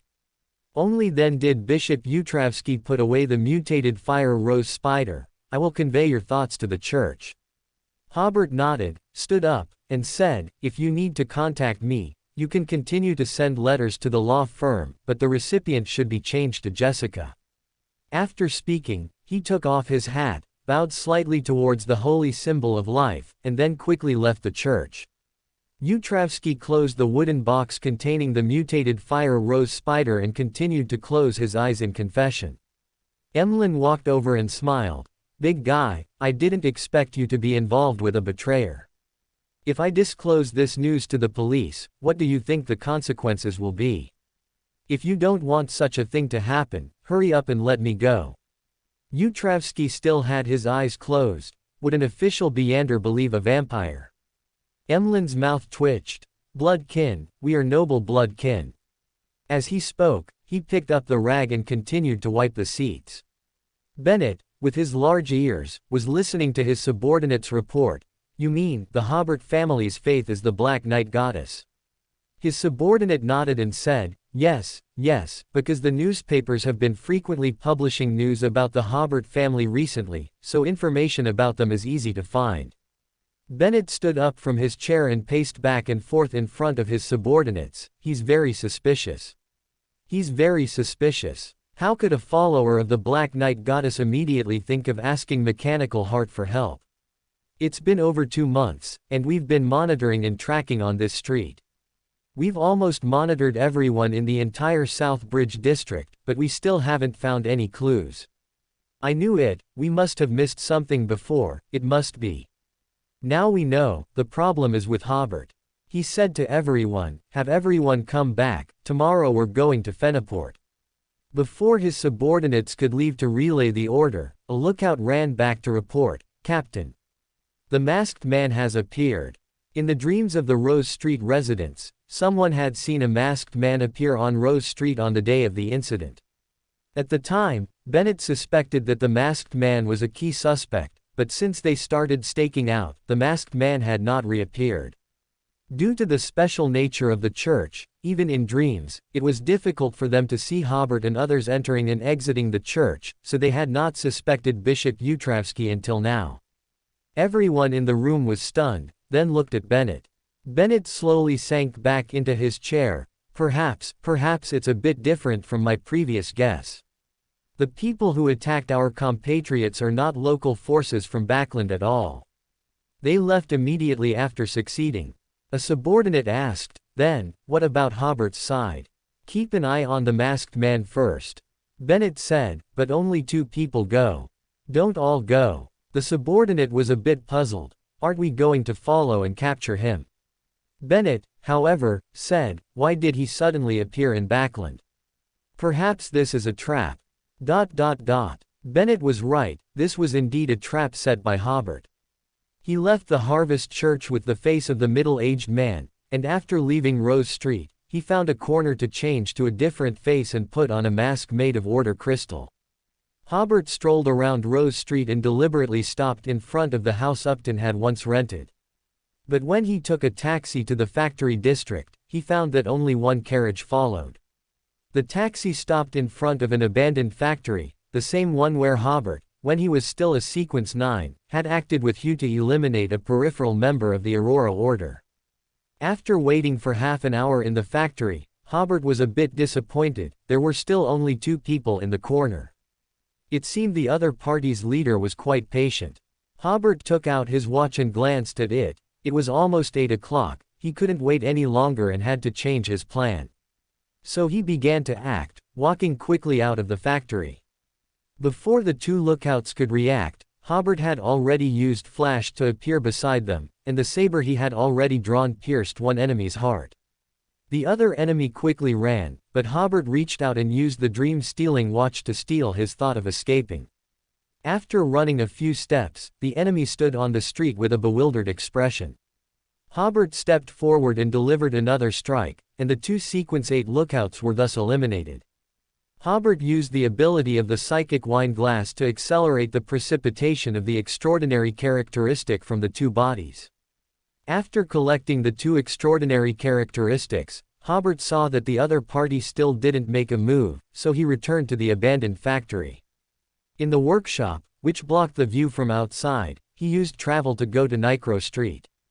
At this time, Bennett and others were actually hidden nearby. He believed that the masked man leading his group to a sparsely populated abandoned factory must mean an ambush. When his 2 subordinates were killed, Bennett was about to order a charge to rescue them, but before his subordinates could reassemble, the masked man had already taken away the extraordinary characteristics. Bennett still did not rush to give the order to charge. The masked man's actions almost confirmed his suspicion. He felt that the masked man's accomplices must be ambushed nearby, and now it was a test of patience. Whoever exposed their main force first would become passive. As for the masked man's abilities, they were too far away to see clearly, but he seemed extremely skilled in close combat. Otherwise, it would have been impossible to eliminate 2 Sequence 8s in such a short time. Watching the masked man enter the factory, Bennett's spirituality seemed to sense something. The previous sense of danger disappeared. He was slightly stunned, then seemed to realize something, and quickly led his people to rush over. After searching the factory, where was any trace of the masked man? Everyone looked at Bennett again. Usually, the captain's decisions were always very wise, and his words and actions always showed great wisdom, but tonight, his wisdom and sagacity seemed not to have been displayed. Bennett frowned tightly, then suddenly he shouted, "Damn it! Quick, to Nicolo shipyard." As he spoke, he took out a sealed artifact in the shape of a pen, placed one hand on a helper's shoulder, and the figures of the 2 gradually faded into the spirit world. Time rewound to a dozen minutes earlier. Hobert had arrived at Nicro Street using travel. The street was already empty, with only lights still on in the office buildings or dormitories of the factories. Hobert quickly arrived at No. 1668. Seeing that the office building of the Nicolo shipyard was still lit, he took advantage of no one being around and simply used flash to enter the washroom inside the office building. Hobert heard a noisy crowd in the hall outside, as if many people had gathered. What he didn't know was that Bennett had just sent a message, asking Alva, the greasy-looking, cigar-smoking Backland manager, to gather his men and go to the factory district for support. Alva also only found out tonight that the council had also sent a team of people to secretly investigate the murder of family members. He dared not neglect, and quickly gathered his men. Because there was no prior notice, only half of his subordinates had gathered at this time. Hobert in the washroom didn't know these inside stories, but he guessed that these people might be preparing to go to the factory district for support.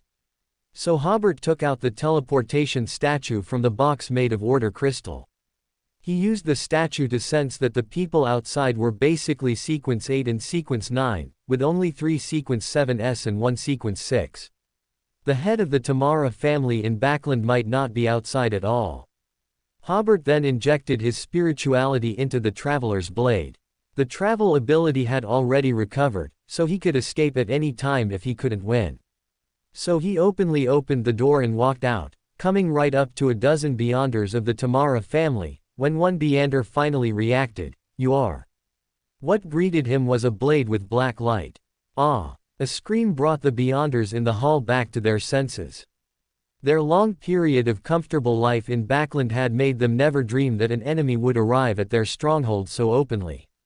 Order! Hobert plunged his staff into the ground, and the order wood quickly began to grow, covering the entire hall under its canopy. The canopy continued to grow, breaking through the glass and enveloping dozens of meters around it. Hobert charged forward, killing another person. The Sequence 6 finally reacted. "I come, I see, I record." A phantom book appeared in his eyes, slowly turning its pages. Imprisonment. A transparent, amber-like wall formed around Hobert, imprisoning him in place. This Sequence 6 recorder was Alva's assistant, Boris. He shouted, "Don't panic, he's only one person." Hobert deliberately did not immediately break free from the imprisonment, hoping they would surround him under their leader's command. Once everyone had gathered, a phantom black barrier appeared around Hobert, shattering Boris's imprisonment ability. He threw out the uncontrolled stone he had prepared earlier, uncontrolled. This time, Hobert threw the uncontrolled stone not far from himself, so that it would encompass all the enemies, and because he had the protection of the Order Crystal, he would not be affected by the uncontrolled stone. The several Sequence 9s almost simultaneously lost control on the spot, half of the Sequence 8s also lost control, and the other half stood there, struggling to resist the loss of control. The 3 Sequence 7s also looked pale, their attacks hindered, not daring to use their extraordinary abilities again. Boris retreated a few steps, barely able to continue using his extraordinary abilities. Hobert sighed. As expected, group attack is indeed the correct way to use the uncontrolled stone. Weakening. Hobert, who had simultaneously completed the bribe process with the uncontrolled stone, immediately used this combo. The next 10 seconds were almost a one-sided slaughter for Hobert. He specifically attacked the Sequence 7s and Sequence 8s who had temporarily lost their ability to resist. Boris's extraordinary ability attacks were directly twisted by Hobert onto the monsters that had already begun to attack indiscriminately. In 10 seconds, he killed 7 people, 2 Sequence 7s and 5 Sequence 8s. Aside from the out-of-control Sequence 8s, there were no more low-sequence enemies in the hall, only Boris and 1 Sequence 7 briber remained. It wasn't until Alva and another recorder appeared that the situation changed. Alva wasn't slow to react, he had been in the manager's office on the 4th floor.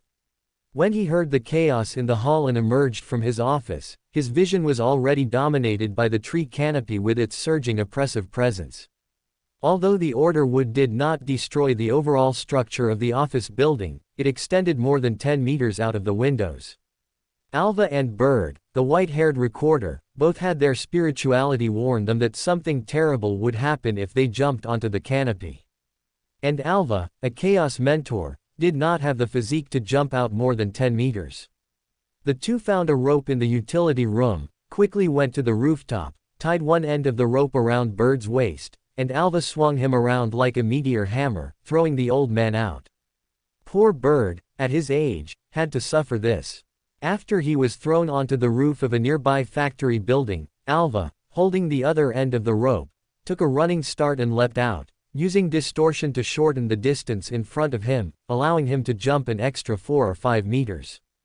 At the same time, Bird quickly pulled the rope, dragging it outwards, and finally, he managed to jump beyond the canopy. Chaos. As soon as Alva entered the hall, he used his strongest skill. Hobert, who could have killed the briber with one strike, suddenly stopped, opening his arms as if embracing the sun, divine light. A magnificent and sacred hot pillar of light descended from the sky, encompassing 3 monsters that had already lost control. Amidst the monsters' screams, they were melted by the pillar of light, leaving only 3 piles of ashes and 3 extraordinary characteristics on the ground. The other monsters fled in fear of the scorching sun. When the pillar of light disappeared, Hobert came back to his senses and glanced at the still lively Briber. This is the power of chaos. It always makes the target make the wrong choice. The opponent's main force had arrived, and Hobert dared not be careless. He once again injected his spiritual power into the dream-stealing watch, reaching out towards Alva and stealing his bribe ability. Then Hobert reached out to the white-haired bird, stealing his open door ability. Hobert then reached out to Boris, stealing his recorder ability. During these 3 thefts, Alva and Bird had already rushed close. Corrosion. Alva found that bribe could not be used. Without bribe, the weakening ability would be greatly reduced, making it better not to use it. The sequence 5 level corrosion immediately made Hobert feel greedy. He had originally planned to continue attacking, but the greedy thought made him choose to pick up the extraordinary characteristic not far from him. Alva rushed over and kicked Hobert in the back of the head. If not for the living corpse spoon's enhancement, this kick would have been enough to make Hobert temporarily faint.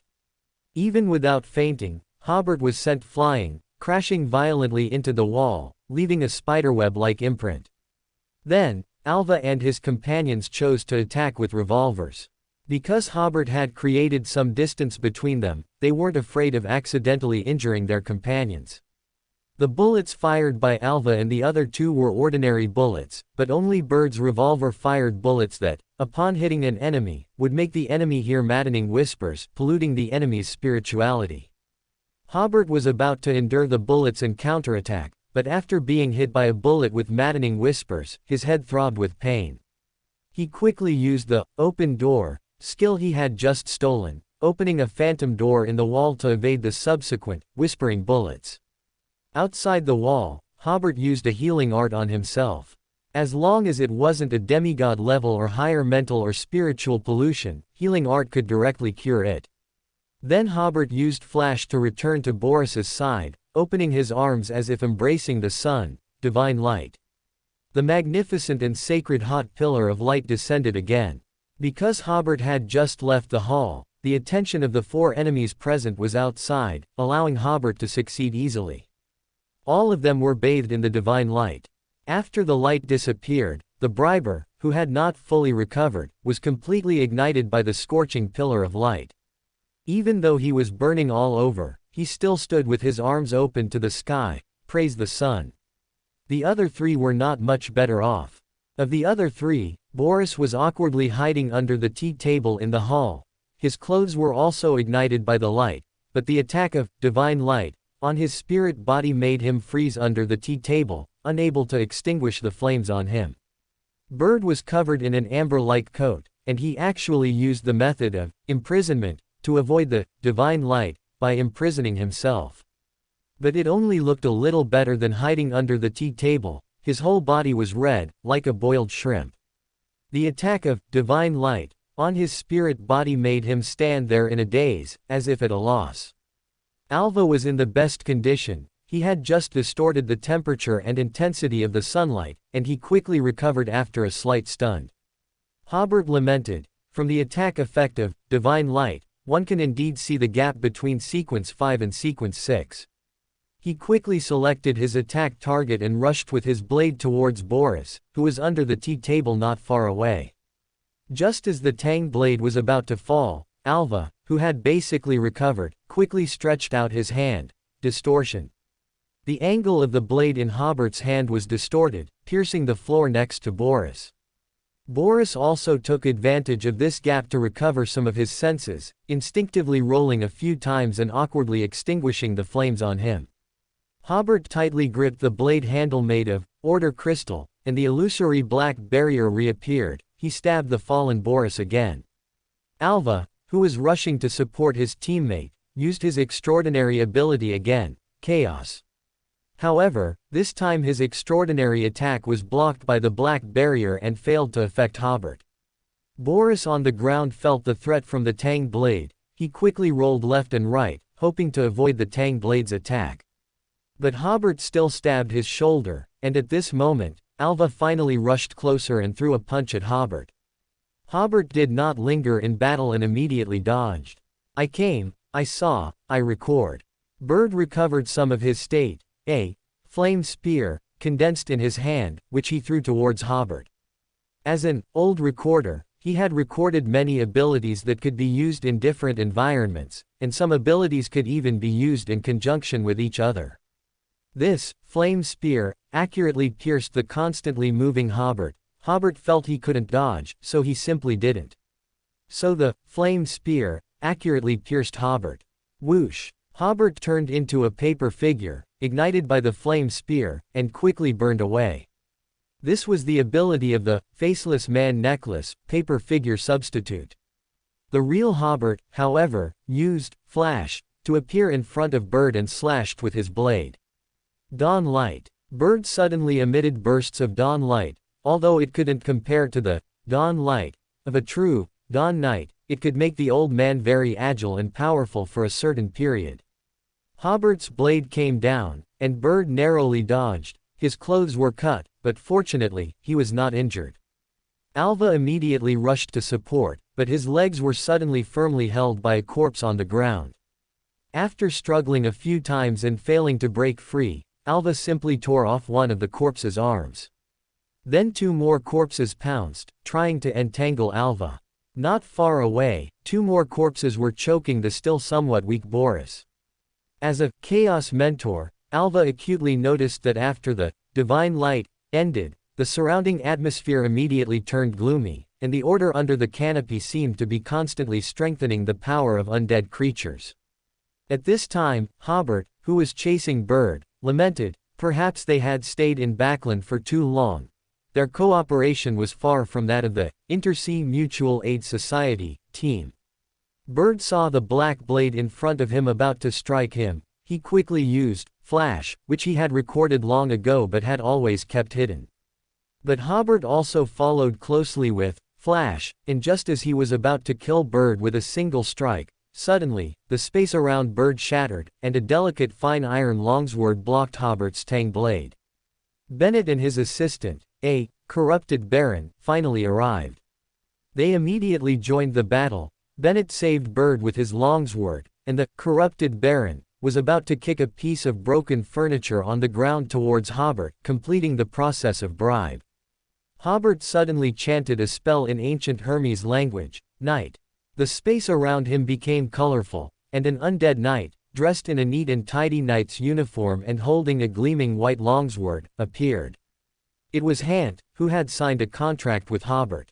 He thrust forward with a sword, interrupting the corrupted Baron's attack, and then swept horizontally with another sword, forcing Bennett to retreat a step. Hobert said, "Entangle them, and it would be best to eliminate one of the enemies." After using divine light twice, Hobert had been utilizing the order wood to create an environment that enhanced the power of undead creatures. The environmental boost caused Hant, upon his appearance, to even glow with a faint, pale white light, suppressing Bennett and the corrupted Baron into continuous retreat, without even having the chance to use extraordinary abilities. Hobert once again went after Bird. At this point, Bird was in a very sorry state, and one more strike would be enough to finish him. But at this moment, Alva had broken free. Distortion. Hobert's blade once again missed its target. He used a flash to block Bird's path. I came, I saw, I record. He couldn't believe he couldn't kill this recorder. Bennett and the corrupted Baron, who had just arrived, didn't feel much, but Alva, hearing Hobert shout the words a recorder would shout, already had a thought of wanting to escape. Is this son of a bitch a shepherd? Why is he so omnipotent? Death, Hobert said in a solemn voice, as if pronouncing Bird's death sentence. This skill was an ability Hobert had just recorded yesterday from Christine using the Traveler's Blade. He had recorded 1 demigod level and 3 sequence 5 level abilities from Christine at that time. Death was one of the sequence 5 abilities, although it couldn't exert its full power. The prisoner bird couldn't avoid it, and Alva's distortion couldn't distort it either. Hobert punched bird, and the white-haired recorder fell to the ground, his physical body and astral body severely damaged, temporarily losing the ability to fight and escape. Hobert keenly realized that Alva's attacks were no longer as aggressive as before. He immediately injected spirituality into the psychic wine glass underworld gate. Two bronze gates with complex mystical patterns appeared, and countless indescribable eyes looked out from within the gates, completely igniting everyone's inner fear. Especially Boris, who had just finished fighting a few living corpses. He let out a scream, clutched the wound on his shoulder, and fell to the ground, trembling violently. One more chapter. Pale arms reached out from the bronze gate, grabbing Alva. Hant, on the other side, could completely hold off Bennett and the corrupted Baron by himself. Hobert prepared to kill Alva, complete tonight's hunt, and prepare for his advancement to Sequence 5. Alva looked in horror at Hobert approaching him. The chaos and corrosion he used were both twisted by Hobert onto the corrupted Baron. This caused the corrupted Baron to make frequent mistakes, and he had already been stabbed twice by Hant. From the stab wounds flowed some thick black blood, which clearly indicated it wasn't an injury from an ordinary weapon. Bennett also realized the enemy's power at this moment. He used his sword to block Hant's attack, retreated a few steps, and extended the hand wearing the glove.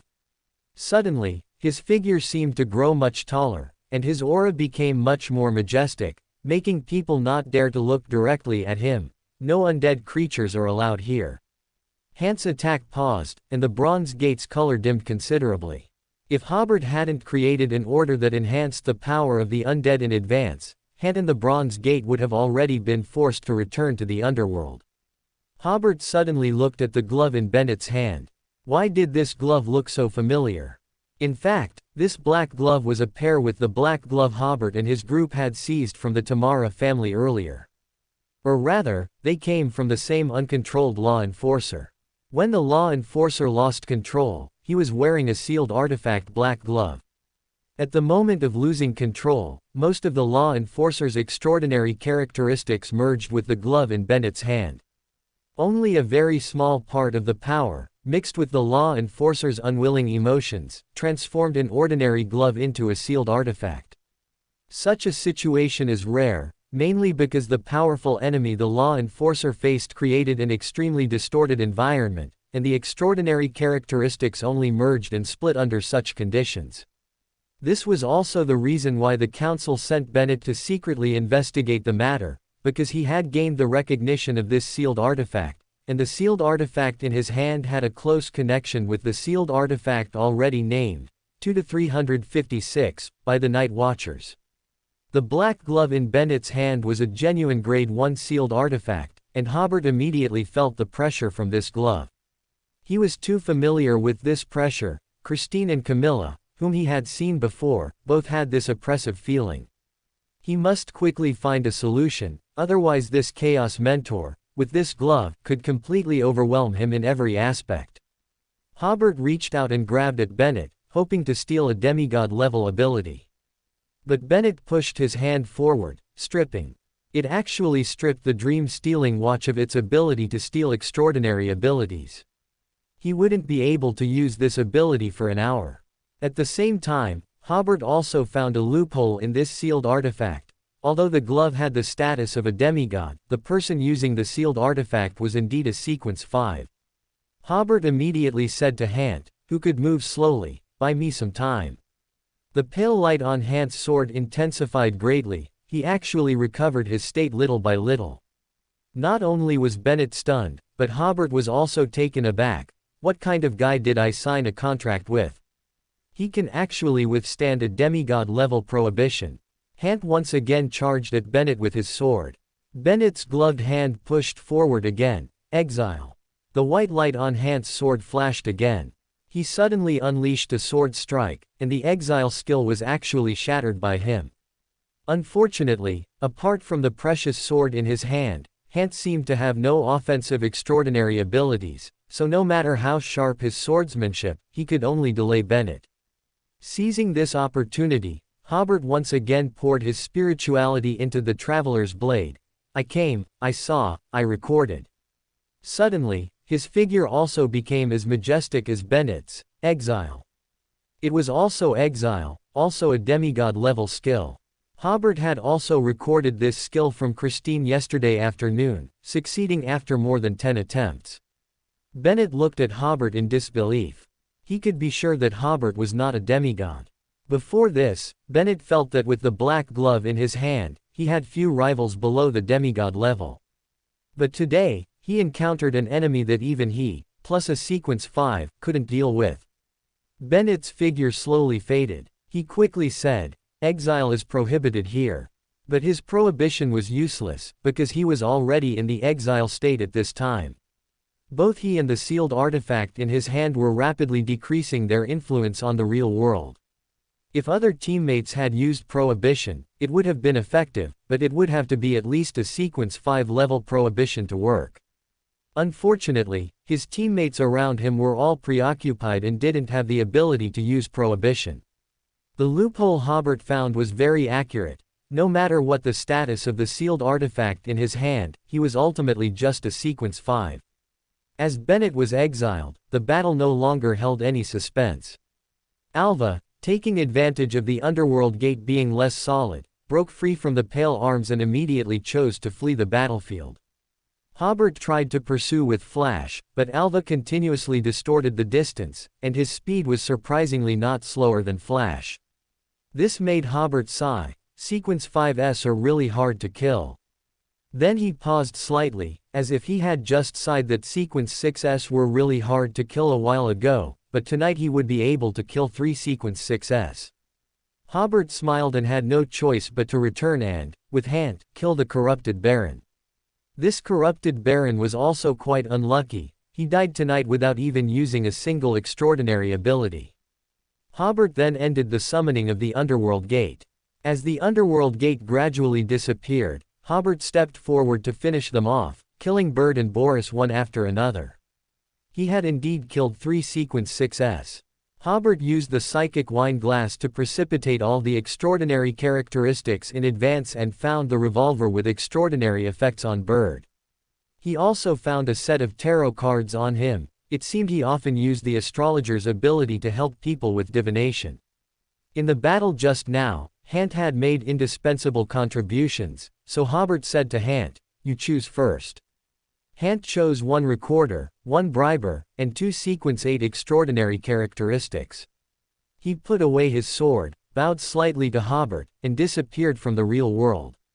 Hobert quickly put away the other spoils of war, and using the wax seal as a medium, controlled the order wood to return to the shape of a sword sheath, and finally recovered the used uncontrolled stone. Just as he was about to leave using travel, he saw the tarot cards he had thrown on the ground. This suddenly gave him a mischievous idea. He picked up the tarot cards, found the Emperor card, and threw it among the corpses, while the other cards were thrown far away. Hobert then poured his spirituality into the traveler's blade. As his figure gradually disappeared, he smiled and said, "The Emperor at the Fool." His figure completely vanished, as if he had never been there. An extra chapter for everyone's monthly votes. It's the end of the month, and it's time for everyone to shower the author with monthly votes. The gunshots from the recent battle attracted the attention of the police, and the police patrolling Nicro Street immediately rushed over. But before them, someone had already arrived at the battlefield. About half a minute after Hobert left Nicolo's shipyard, a figure appeared at the shipyard's entrance.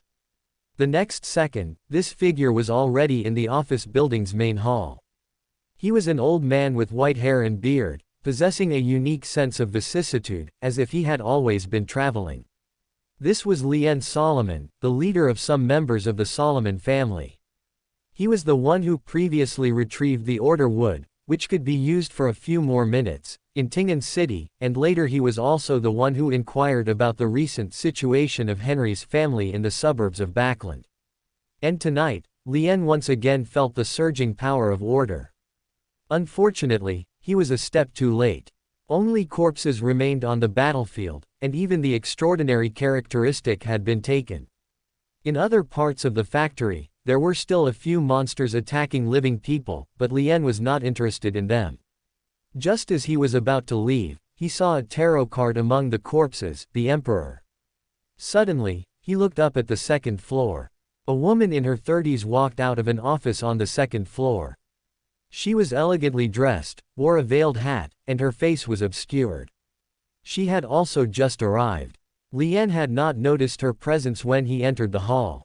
Lien's eyes narrowed. In her hand was a wooden staff, which felt very similar to the wood in his own hand, filled with the power of order, except that wood seemed to have no power left. The two did not know each other, but both realized that they were beyonders of the same level. So they nodded slightly, as if greeting each other, and then they both looked at the Emperor. They only left separately when they heard the footsteps of the police outside. Contour town, southeast of the capital of the Fenaport kingdom. Hobert suddenly appeared in the room. The disguise he had made with illusion earlier had already failed. Now, only a paper figure was covered under the quilt. The purpose of this disguise was to avoid being detected by anyone the king might send, should he suddenly disappear. Hobert guessed that although he had been ennobled as a baron, the king or the Fenaport kingdom's intelligence agencies would likely still send people to monitor him and Christine for a period. However, their surveillance would be very careful, likely only from a distance.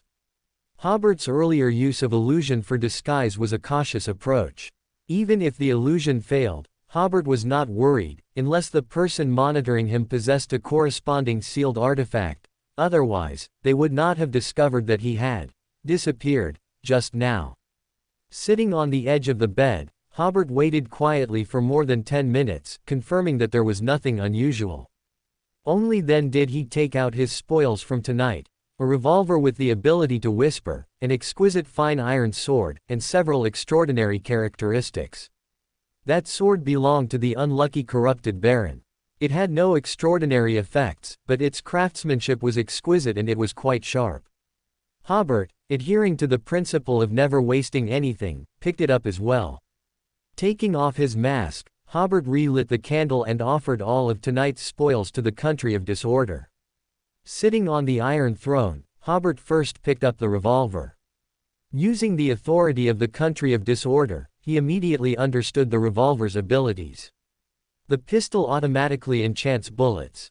The enchanted bullets have two effects. One effect is to make the target hear whispers that can pollute spirituality, making it difficult for the opponent to concentrate. This pollution will last for a period. If a Beyander is in good condition, the pollution will gradually disappear. If the condition is very poor, at some later time, this pollution is very likely to become the source of an uncontrolled state.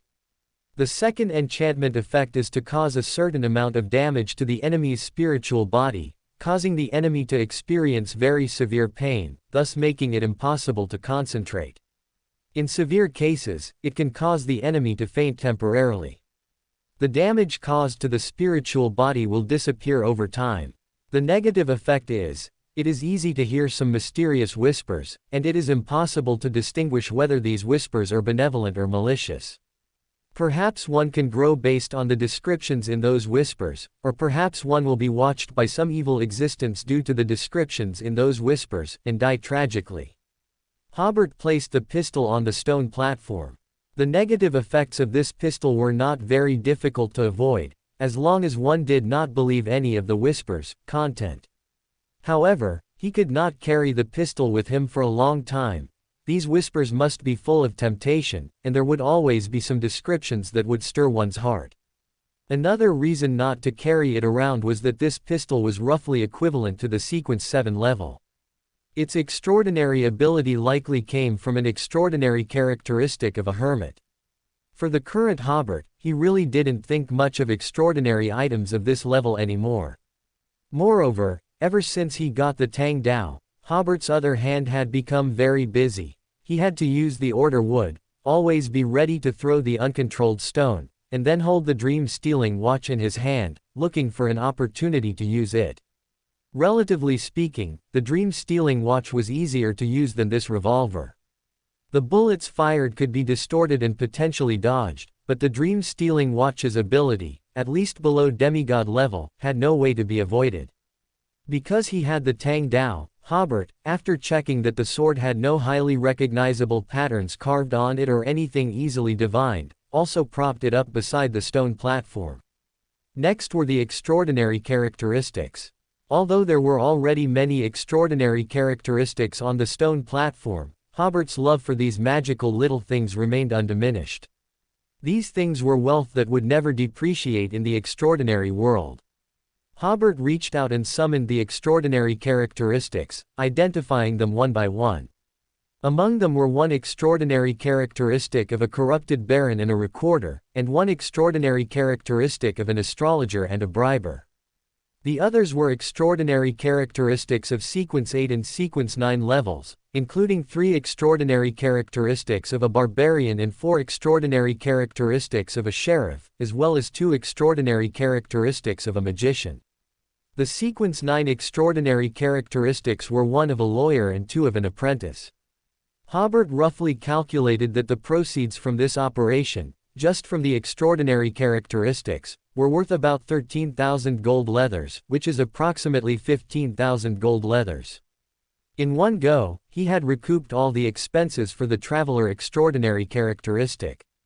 However, this kind of business couldn't happen every day. The rich harvest this time was also due to previous spirit channeling and advance investigations, making it difficult to replicate. Hobert habitually decomposed the extraordinary characteristics. The income he roughly calculated earlier was just the initial income. After decomposing these extraordinary characteristics, it could at least double again. Backland, Factory District, Nicolo Shipyard. Last night, the area was cordoned off by the police. Besides police carriages, there was also a carriage bearing the Dark Holy Emblem. Because the legal representative of the shipyard was a believer of the Black Night Goddess, the case was transferred to the Night Watchers team. Early morning was when the winter fog was densest, but reporters still waited outside, hoping for the police to release the latest information. With a neigh, another carriage bearing the Dark Holy Emblem entered the shipyard. Leonard stepped out of the carriage and looked at the first floor of the factory office building. The doors and windows of the first floor seemed to have been crushed by an immense force, all the glass was shattered, and the main door was directly pushed down, leaving the entrance looking empty. Leonard quickly arrived at the scene, where 2 colleagues, Lalofta and Borgia, were already present. "Any clues?" he asked. By then, the bodies at the scene had been cleared, leaving only the tarot card on the ground. Leonard glanced at it. It was the Emperor. Lalofta looked at Leonard. "This case doesn't seem to have been assigned to the Red Gloves, does it? I heard that a tarot card was found at the scene, which has similarities with previous cases, so Captain Soest asked me to see if there were any association clues." Lalofta said, "Oh," then continued, "According to our investigation, all the deceased were members of the Tamara family. Through searching the hall and offices, we suspect that several murder cases in the past 2 years were related to them. We hadn't found their hideout before, and we never expected them to use such a large shipyard as a cover. Unfortunately, by the time we arrived, their spirituality had largely dissipated, making it impossible to divine clues about the killer. Otherwise, we would have definitely found the killer, given him a commendation, and sent him behind Channy's gate." Leonard asked, "There seem to be many employee dormitories around here, right? No eyewitnesses?" "Yes," Borgia replied, "but the eyewitnesses said that when they heard the sounds of fighting, they saw the first floor of the office building enveloped in a layer of black fog, making the scene inside unclear. As Hobert could borrow the power of the country of disorder in the real world, the appearance of the order wood also underwent some changes. Only when close to the order wood, or by using special items from a distance, could its canopy be clearly seen. Due to the distortion of light by the order wood, an ordinary person from a distance would not be able to clearly see the appearance of the canopy at all." Leonard glanced at the tarot card on the ground again. The last case where a tarot card appeared was when someone reported the discovery of Lan Wusi. Someone appeared in time on Lan Wusi's inevitable escape route and killed this hateful fraudster. At that time, Tarot cards were scattered all over the scene, but today's crime scene only had one, the Emperor. Was the last one a crime of passion? And this one a premeditated crime? But what was the connection between the two? Was Lan Erwusi related to the members of the Tamara family? What did the Emperor represent? On the way back, when Leonard was alone in the carriage, he whispered, "Old man, what do you think? Is that how you address an elder when seeking advice?" Leonard smiled. "It seems you haven't found any clues either. That card is the clue." Pales, who was parasitic on Leonard, said, "The main sequence mastered by the Tamara family includes the Black Emperor pathway." Leonard understood. This was a battle for an extraordinary characteristic, but what's the association with the tarot cards? Could there be a mysterious organization whose members used tarot cards as codenames? Was yesterday's killer a member holding the Emperor? Pales. "That's the church's concern, not mine." Backland, 15 Minsk Street. Klein was stunned when he saw today's morning paper, tarot cards. Why did tarot cards appear at the scene of this murder? He touched his back, as if a huge black pot had been added. According to the newspaper report, last night, a major burglary occurred on Nikro Street. The cruel killer murdered several security guards in the office building and stole all valuables from the safe, reportedly a large amount of gold and no less than 1,000 gold pounds in cash. It is worth mentioning that a tarot card was found at the crime scene, which the police said might be a directional clue left by the killer. Klein's first thought was copycat crime, because tarot cards were found at the scene where Lan Erwusi was killed, so someone was imitating him to divert. He suddenly realized that this might be an extraordinary case, not a burglary as the newspaper stated. Because Lan Erwusi's case was an extraordinary case, ordinary people simply didn't know the inside story. Unfortunately, the newspaper didn't publish what kind of card it was, otherwise, that would have been a clue. Klein concluded that the killer must be diverting the attention of the official Beyonders. With this conclusion, he divined that this matter would not bring him danger, and Klein breathed a sigh of relief, otherwise he always had the illusion that his past was being exposed. Backland, Queens District. At Count Hall's breakfast table, Audrey glanced at the newspaper by her father's hand. "Handsome Count Hall, any new news today?" In fact, she had already seen the report. She was also quite shocked that tarot cards appeared at the crime scene. Was this another action related to the tarot club, related to the Fool? But why did this action kill so many innocent people? And why steal those valuables? How was this different from a robber? The hideout of a criminal gang has been busted, and a tarot card was also found at the scene. Count Hall had already obtained more detailed information from the Black Knight Goddess Church. But the fact that it was the hideout of a Beyonder family, of course, could not be discussed at the family's dining table. In the eyes of official Beyonders, all unofficial Beyonders are criminals, and all unofficial Beyonder organizations are criminal gangs. Count Hall's statement was not wrong. Audrey's eyes lit up. From the subtle details of her father's expression, she confirmed that the case her father mentioned was the burglary reported in the newspaper. "I knew it, the Fool's dependents wouldn't be a robber." She showed enough curiosity. A criminal gang. Why would they leave a tarot card? What kind of card was it? Count Hall casually said while sipping his morning tea, "As far as I know, it's the Emperor." Audrey almost sent the bacon on her fork into her nose. The Emperor. Was it Hobert? Fortunately, Audrey's control over her expressions was now very superb, and she did not show too obvious a shock. She thought, is it really Hobert? Isn't he in the Fenaport Kingdom? Oh, right, he has a magical item with travel ability, so it might really be him who came back. Goddess. Didn't he commit treason? Why would he still eliminate criminal gangs in Backland?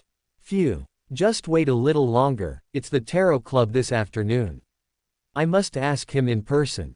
Fenaport Kingdom, Kant Town. Hobert got up early and began his new journey for the day. There were two routes from Fenaport City to Colson County. One was to depart from Fenaport City and take the waterway along the Tati Gia River, but now, because of the direct passenger ship to Bugas City, the capital of Coulson County, it would take a lot of time to wait for the passenger ship, making the entire journey about 3 days. The other route was the land route Hobert was currently taking. Since there was no direct train to Coulson County, he could only take a carriage to the train station in Kant Town and then a 6.5-hour train ride to Bugis City. Generally, people going to Coulson County would take the train there and return by boat. On the train, Hobert learned more about Coulson County. Only the southern mountainous area of Coulson County was designated by the king as a fief for nobles, while the north was still governed by the county government. However, after the Tati-Gia River's freight transport was interrupted, Bugis City also became marginalized. This was why the capital still didn't have a direct train to the national capital. In recent decades, the entire North Continent had just begun a wave of extensive railway construction. Bugis City lost its importance 50 or 60 years ago, missing out on this wave of development. There were no railways or shipping routes south of Bugis City.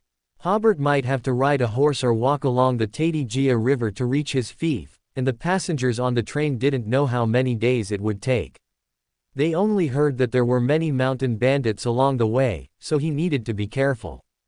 Hobert arrived in Bugis City around 1:30 p.m. After getting off the train, he first saw the small train station and the somewhat dilapidated urban area. The decline of a shipping lane had a huge impact on the cities along it. Hobert was also very curious as to why the Fenaport kingdom hadn't tried to redredge the shipping lane. Of course, now was not the time to think about this problem. Hobert found a seemingly clean inn, asked for a room, and drew the curtains as if preparing for an afternoon nap, but in reality, he was waiting for the Tarot Club meeting to begin. Although he had inquired about the leave application process before, he had never actually applied for leave, indicating that he could attend the gathering as usual. At exactly 3 o'clock, gray fog enveloped Hobert's vision, and he reappeared in the magnificent Giant's Hall, sitting at the ancient bronze long table. "Good afternoon, the fool Mr. With Justice, Audrey's clear greeting, this week's gathering officially began. Although Audrey had too many questions she wanted to ask Hobert, she still insisted on greeting all members first. During the greetings, she noticed that the son had obvious feelings of unease. So Audrey asked, "What are you worried about?" The son, Derek, did not hide anything and immediately recounted in full how he had successfully feigned illness and been sent to the bottom of the round tower for isolated treatment. Finally, he asked, "Respected the fool Mr., it is said that there is a god-level sealed artifact at the bottom of the round tower that can seal and isolate the bottom of the round tower. Will that sealed artifact discover me participating in the Tarot Club?" "The fool," Klein replied, "normally, it won't discover you." Actually, he didn't know either, but he hadn't detected any power attempting to invade this gray fog, which was why he answered that way. However, Klein did not speak in absolutes. He continued, "But some magical items possess peculiar effects." Hobert felt he had learned something new. What is the highest realm of beating around the bush? It's like saying something important, but also like saying nothing at all. The naive Derek felt much relieved when the fool Mr. gave an affirmative answer. "I don't know what peculiar effects it has either. This is one of the Silver City's highest secrets." Speaking of this, he suddenly remembered his neighbor at the bottom of the round tower and blurted out, "Have you heard of a person named Amon?" Hobert now really wanted to give little son an Amon card. "You don't even know how difficult a guy you've provoked." The hanged man, Alger, countered, "Why are you suddenly asking this question?" Derek briefly described his conversation with the search captain in the adjacent room. 42 years ago, a search team encountered a person named Amon in the deep darkness. They invited Amon to the Silver City, and Amon agreed. However, on the way back, Amon disappeared. After the members of that exploration team returned to the Silver City, they successively went mad or lost control, leaving only the captain, who was confined next to Derek. Everyone looked at Emperor and the hanged man. Such strange events and questions seemed to be understood only by these two members. Seeing that Emperor had no intention of answering, Alger said, "In the fourth epoch, well, more than 1500 years ago in the kingdom we are in, or even further back, there was once a family that wielded strange power. They belonged to the Tudor dynasty, and their surname was precisely Aemon. Even in that era with many high-sequence powerhouses, this family's surname was a taboo. Why? It was Audrey who asked this question. Derek hadn't even had a chance to ask. Alger said, according to the information I've gathered, the Aemon family was a family of blasphemers. It is said that they possessed the secret of stealing the power of gods.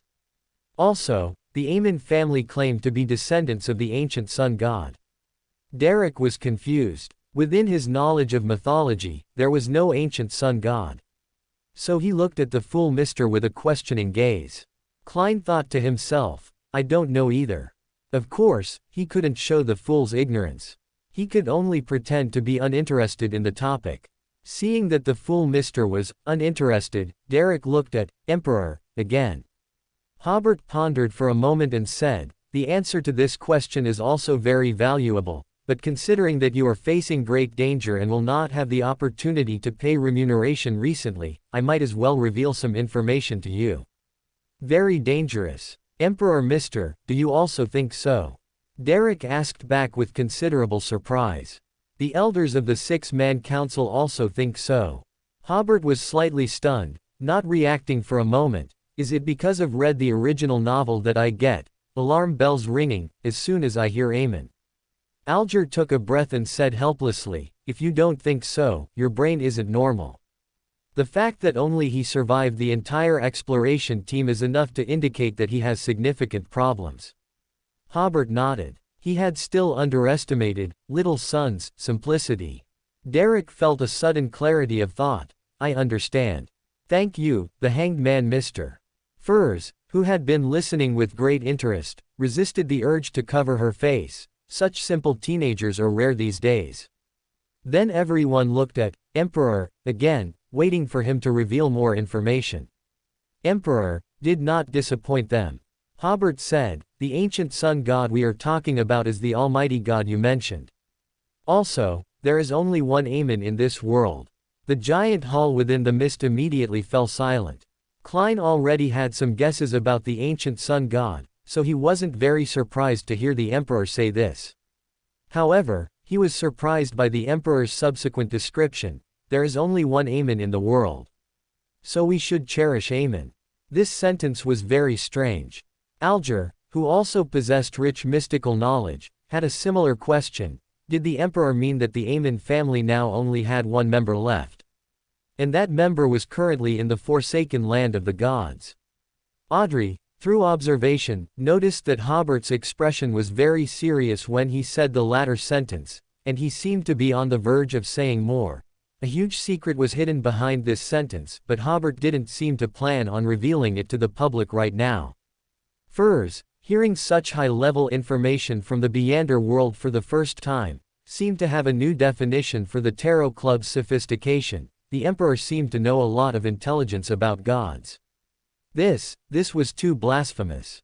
She then thought of the high-level transactions everyone had with the Emperor in the previous two gatherings. Were those all information about deities? If that were truly the case, they might as well call it the blasphemers' gathering. The most shocked was still the sun. The ancient sun god is the almighty god. Then, he was the first to react and ask, Mr. Emperor, that almighty god, I mean the ancient sun god now. Hobert glanced at the sun before saying, you can consider him to have fallen. Derek immediately felt a pang in his nose and almost cried. He had made such guesses more than once before, but when he received the accurate answer, the grief and despair in his heart were still inexpressible. He would not doubt the accuracy of the information Mr. Emperor provided, because Mr. Emperor's performance all along indicated that he knew the process of the ancient sun god's fall. It was just that the knowledge involved in this information was too valuable, which was why Mr. Emperor said it was worth 20,000 pounds. At this moment, the world asked the Emperor in a hoarse voice, is the formation of the forsaken land of the gods related to the ancient sun god's fall? Hobert nodded. Yes. Derek stabilized his emotions. Mr. Emperor, what should we do? What should Silver City do? Where are you now? Derek was slightly stunned before honestly replying, I am of course in Mr. the Fool's divine kingdom. Who is the deity at the head of the bronze long table? Mr. the Fool. Aren't the Tarot Club members around you your companions? Haven't they provided you with help? Derek seemed to gradually regain hope. Thank you, Mr. Emperor, I understand. The old hope has vanished, but we have ushered in new hope. I also thank everyone for their help all this time, especially Mr. Emperor and Hanged Man. I have learned a lot of knowledge and ways of handling things from you. Audrey was also somewhat moved. At this moment, she felt that the members of the Tarot Club were a loving family. Klein and Alger weren't as excited, because other members had always had a transactional relationship with the Sun. Although they had all looked after the Sun, those helps were not selfless helps. It was just that the Emperor had set the atmosphere here, so they couldn't speak such blunt things. Furs, who had been observing, also had a feeling of, united as one, but she had joined the club later and did not yet have a strong sense of ownership for the Tarot Club. Alger asked again, Mr. Emperor, what did you mean when you said there is only one Aemon in the world? Hobert pondered for a moment before saying, before Miss Justice becomes a psychologist, I cannot tell you the details. Alger asked, understanding, why? Hobert continued on his own, next, I will popularize the abilities of the Thief Pathway's demigods. To be honest, this information is also very valuable, but to solve the problem the Sun encountered, everyone must know this information. Alger seemed to realize something, recalling information about 008, and did not continue to ask. Hobert said, the sequence 4 of the thief is called parasite. They can parasitize other beyonders or ordinary people, and are very difficult to detect. The world asked, was the captain of Silver City parasitized? Theoretically, yes, Hobert said. This also explains what happened to that team. They encountered Aemon, and Aemon parasitized one of the team members, so Aemon disappeared. Everyone sighed inwardly, there's actually such an ability. Audrey then sighed, where did Hobert learn so much mysterious knowledge? Was his father a polymath?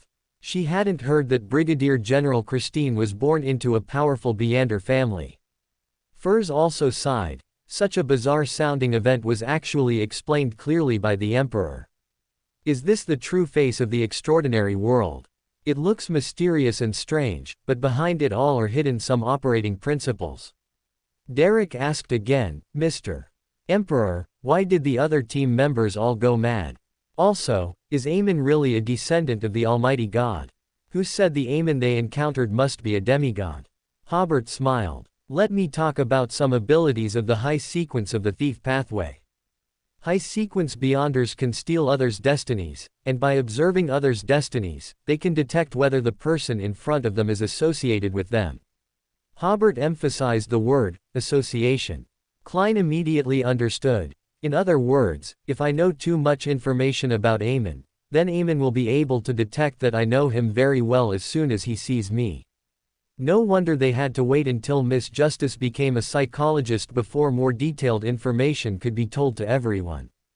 Just like with 008, before, even if too much information about Aemon was known in the Tarot Club, Miss Justice could be asked to hypnosis, and then forget this information after leaving the Tarot Club.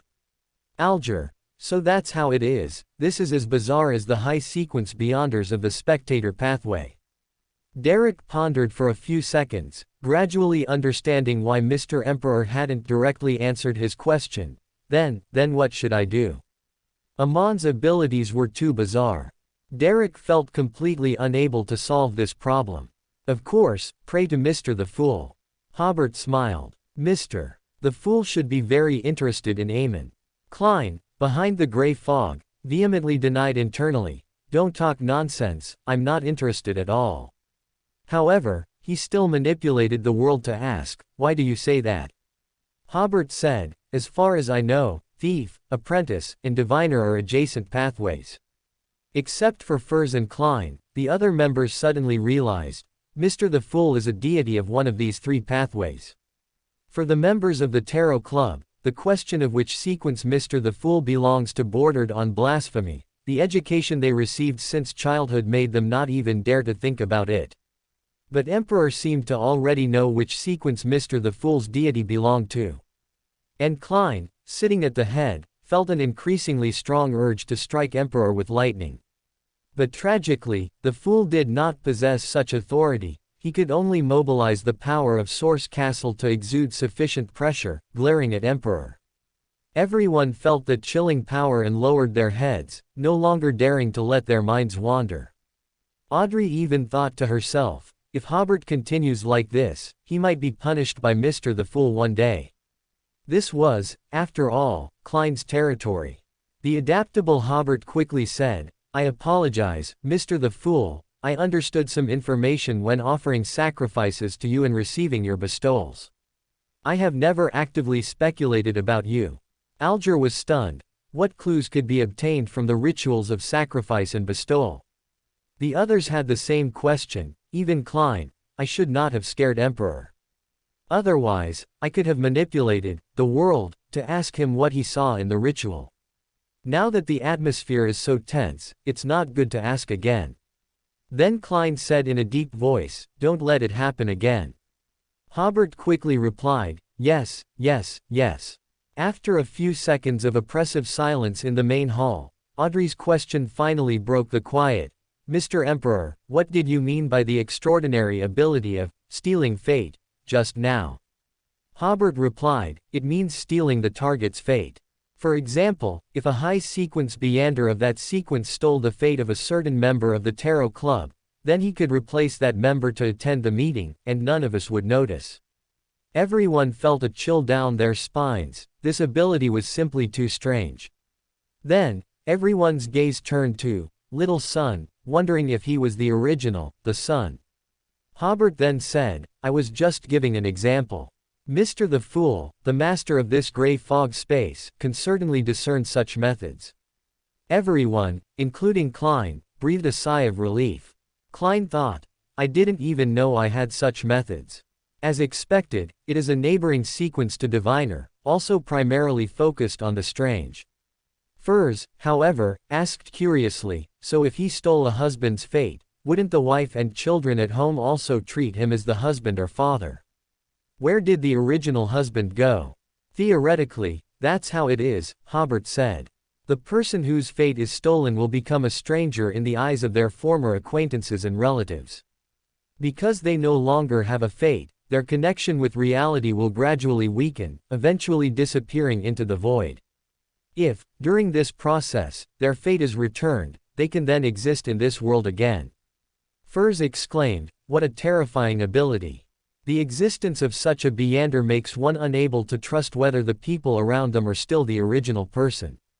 Hobert smiled. Fortunately, very few people possess this ability. Furs felt she had not been comforted at all. Little Sun asked, so, after the gathering, should I immediately pray to Mr. the Fool? It's best not to, Hobert said.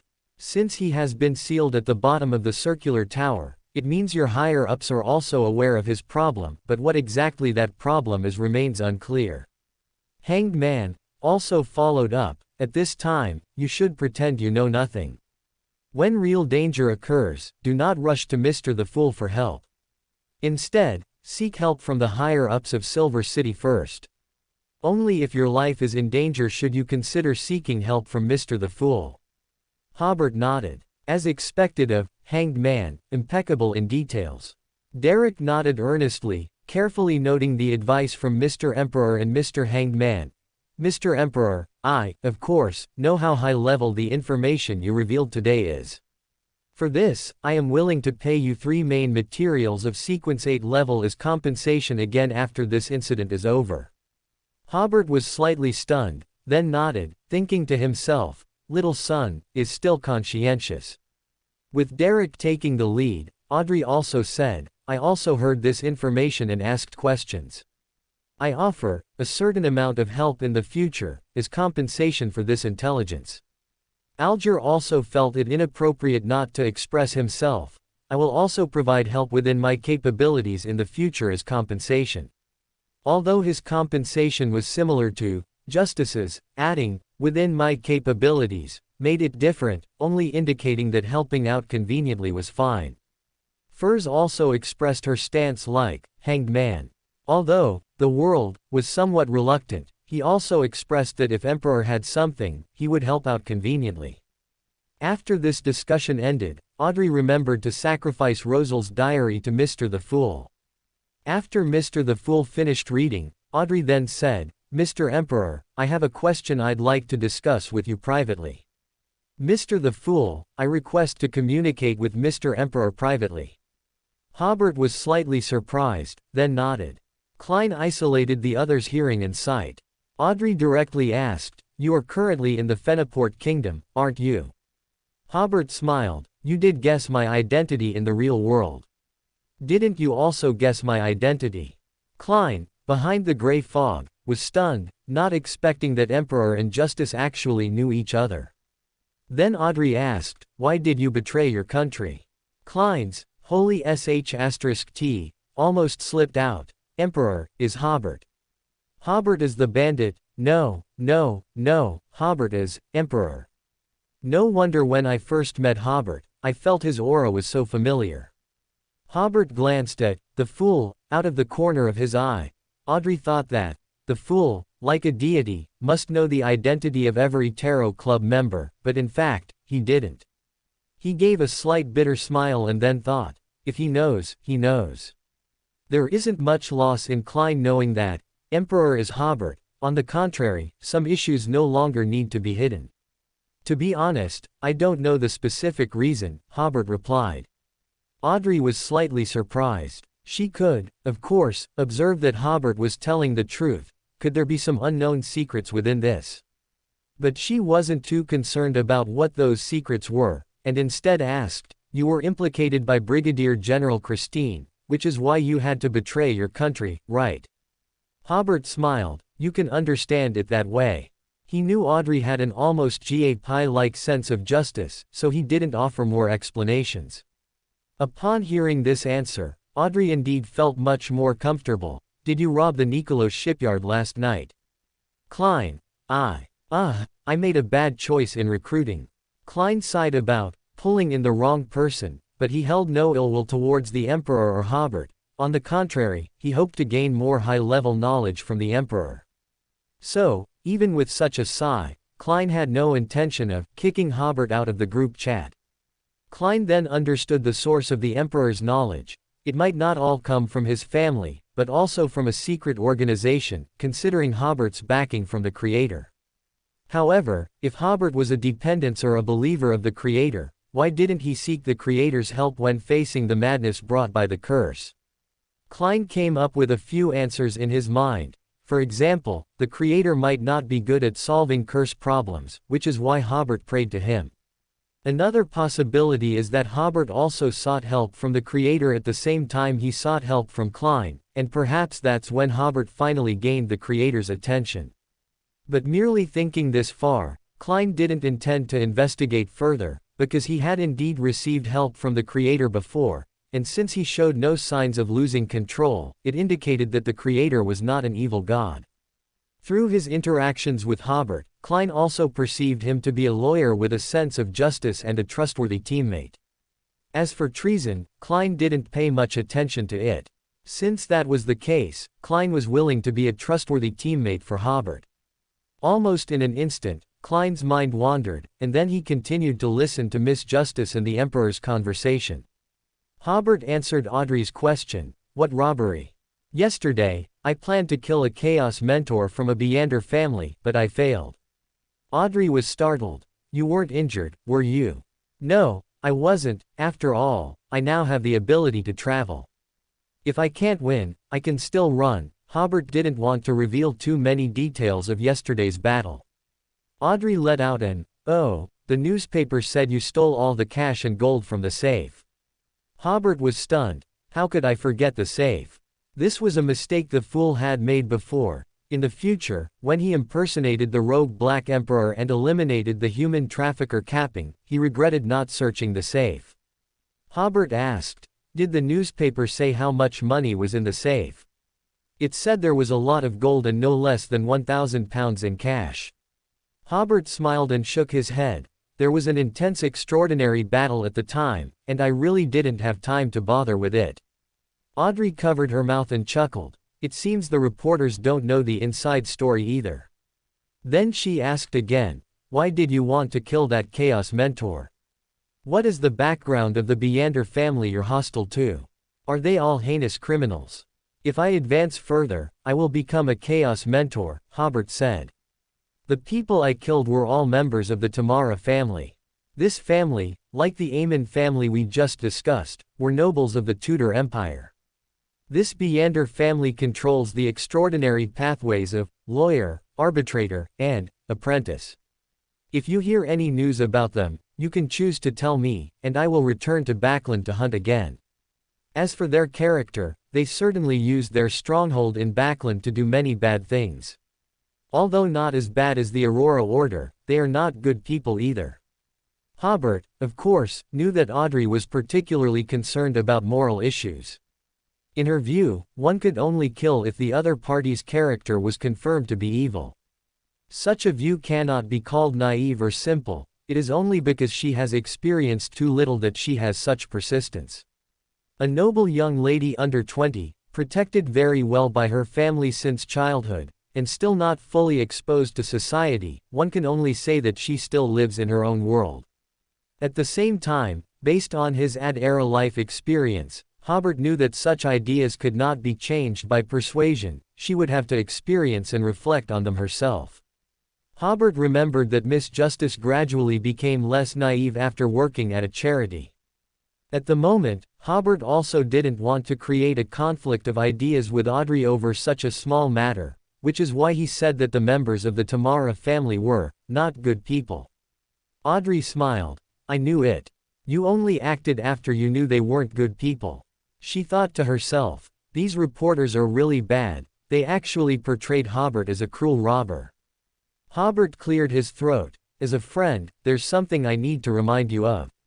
Audrey was startled. Tell me. I've mentioned some laws of extraordinary characteristics before.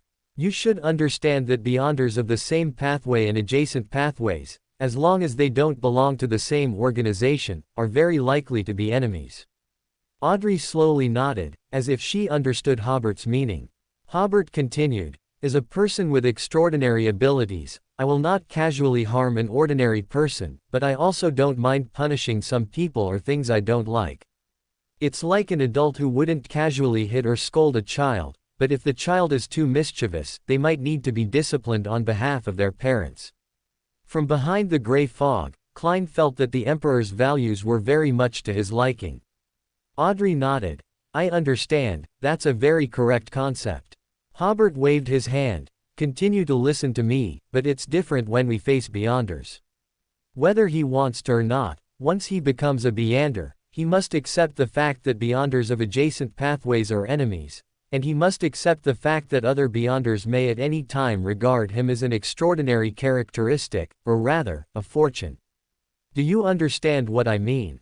In the extraordinary world, besides wonder and mystery, there is also darkness and gloom.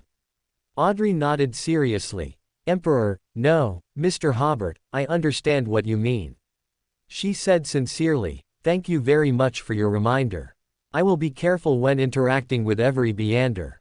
Every Beander could be a potential enemy. She then smiled brightly. Fortunately, I met like-minded Beyonders in the Tarot Club, Beyonders who are trustworthy enough. Hobert smiled slightly and didn't continue the topic. If you have anything urgent to contact me about, Hugh has my emergency contact information, you can. At this point, Hobert suddenly felt that the atmosphere was a little off. Audrey's smile seemed to have disappeared. Hobert immediately understood where the problem lay.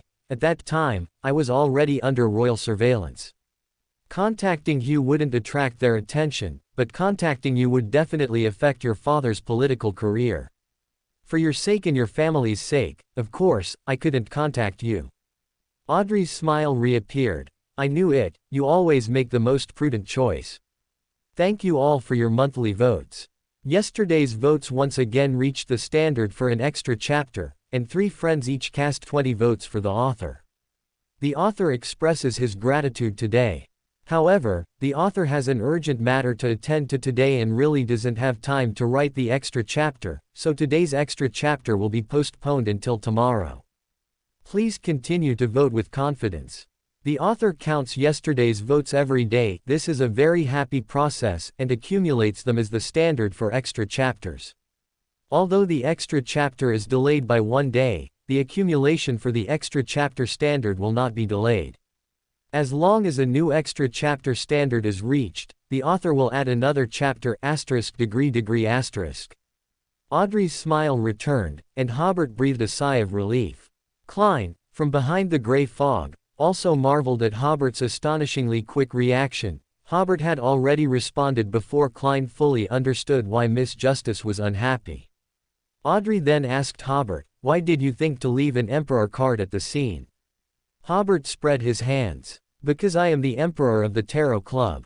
Then, as if it just dawned on him, he said to Klein, who was seated at the head, "My apologies, Mr. Fool, the situation was urgent then, and I didn't have time to pray for your instructions. At that time, I simply thought that since I am a member of the Tarot Club, I should naturally use what I am doing to enhance the prestige of our Tarot Club." Klein, from behind the gray fog, "I don't believe you," he said in a solemn voice. "Remember to pray for instructions in the future." Hobert quickly replied, "Absolutely, absolutely." Audrey smiled and said, "Fortunately, Mr. Fool is a benevolent deity, otherwise, you would have suffered divine punishment long ago." Klein sighed. The team is getting harder and harder to manage. He was already considering whether to let the world ramble on at the Tarot Club, then easily crush him as a warning to others, and then create a new, smaller account. After the private conversation ended, the Tarot Club continued.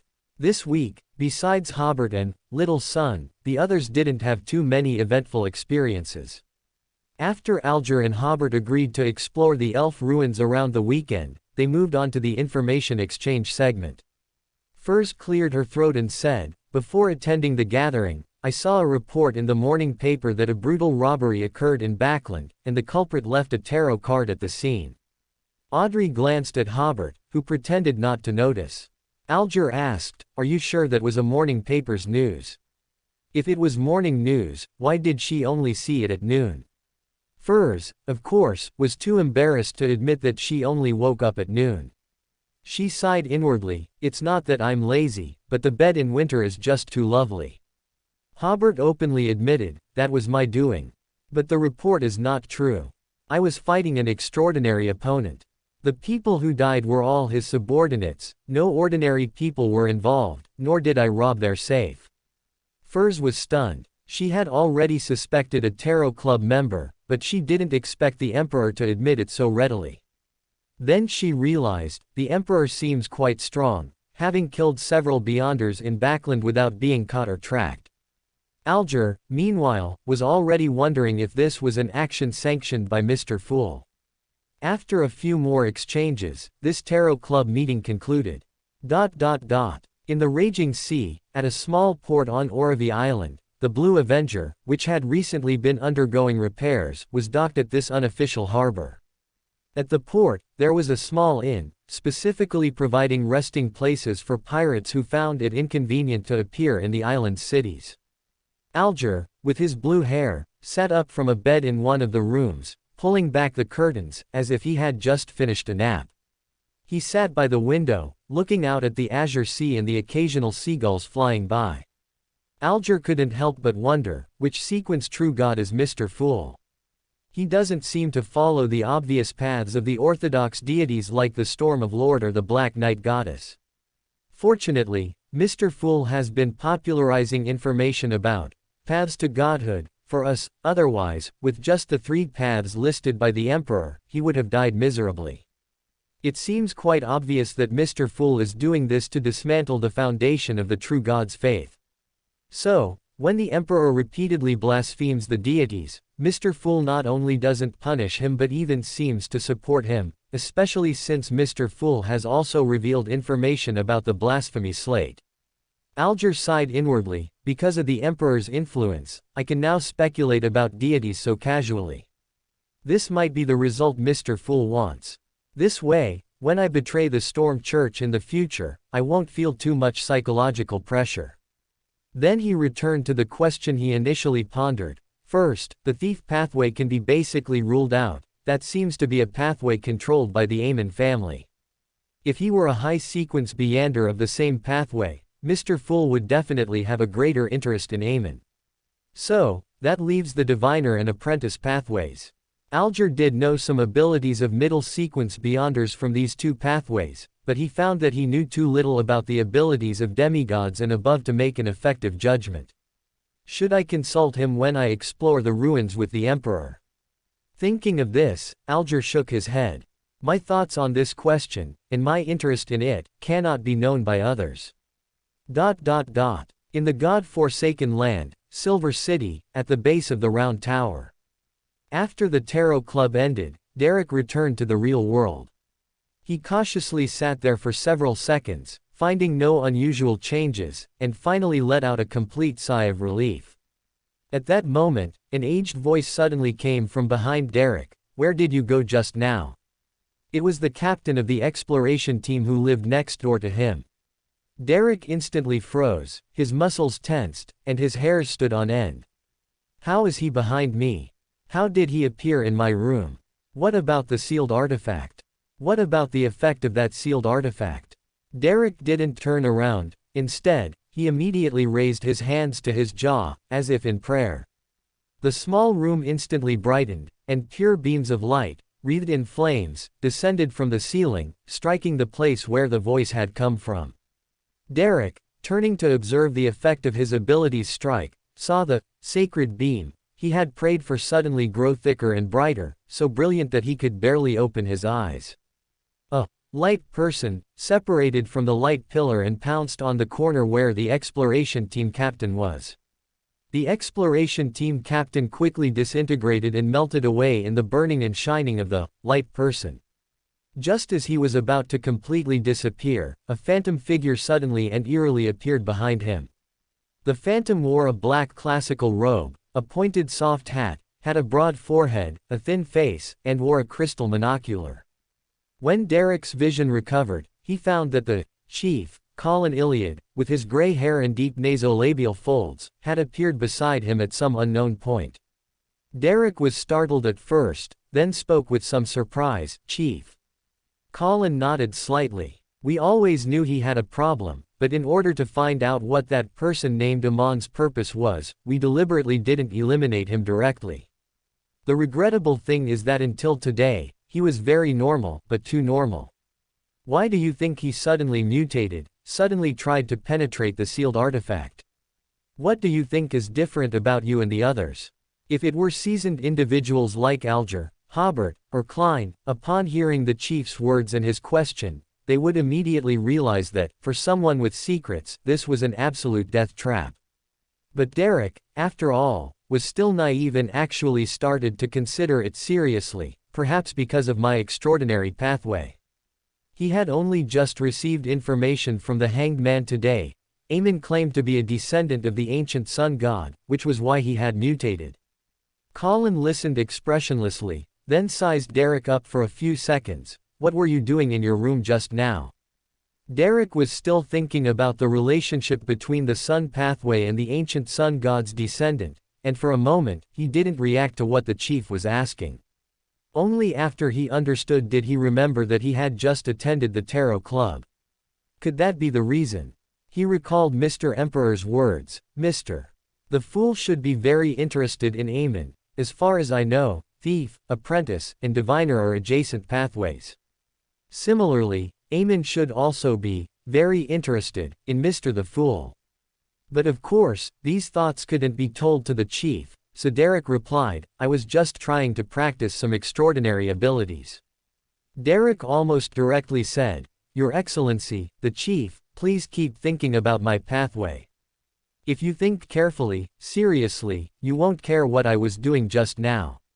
Colin quietly looked into Derek's eyes, and after more than 10 seconds, he said, Unfortunately, what appeared just now was not Amon's true body. Before he appeared in your room, did you notice anything unusual? No. Derek shook his head with certainty. For the next 10-odd seconds, Colin again quietly stared at Derek, making Derek's hair stand on end. Just as Derek was about to say something, the chief said, "Your condition has stabilized, you can go back." "All right." Derek breathed a sigh of relief and walked down the corridor, leaving the bottom of the round tower. After closing the door, Derek carefully observed his surroundings for a while, then sat on the edge of the bed and began to report what had just happened to the fool. After reporting, he felt much calmer, and waves of drowsiness washed over him, so he lay down and quickly fell asleep. He didn't know if he was talking in his sleep, but in his deep slumber, Derek suddenly spoke, "The fool. Interesting. Backland, Minsk Street, number 15. After the Tarot Club, Klein first took a nap. Upon waking, he began to consider how to deal with the werewolf extraordinary characteristic in his hand. This extraordinary characteristic was the spoils of war obtained last week when he helped Miss Bodyguard defeat her enemies. Klein had no intention of selling it immediately at the Tarot Club, so as not to draw the attention of the Rose School to the members of the Tarot Club. He also didn't know if he could sell it at the Tarot Club. After all, an extraordinary characteristic from the prisoner pathway was not very useful and would clearly be difficult to get rid of. Just then, he heard a plea from above the gray fog. Returning to above the gray fog, Klein saw the star representing the sun expanding. Extending his spirituality, he heard Little Sun's plea and learned what had happened at the bottom of the round tower. Klein had a similar guess to the sun. It was very likely that the other party had sensed the Tarot Club, sensed the fool drawing people in a hidden way, and that was why he suddenly became abnormal. This made Klein gasp in a cold breath. It was the first time he had encountered someone who could sense the aura of the gray fog, and he also felt Amon's terrifying power. Klein believed that Amon would never be so easily eliminated. He extended his spirituality to the sun's star, wanting to see if Little Sun was experiencing any abnormalities. With just one glance, Klein's gaze froze. A transparent, illusory figure was wrapped around the sun, with hands and feet, yet it coiled around the sun like a twisted python. In the hazy image, one could vaguely make out the illusory figure wearing a black classical robe, a black pointed soft hat, and a crystal monocle on his face. The sun was completely unaware of all this.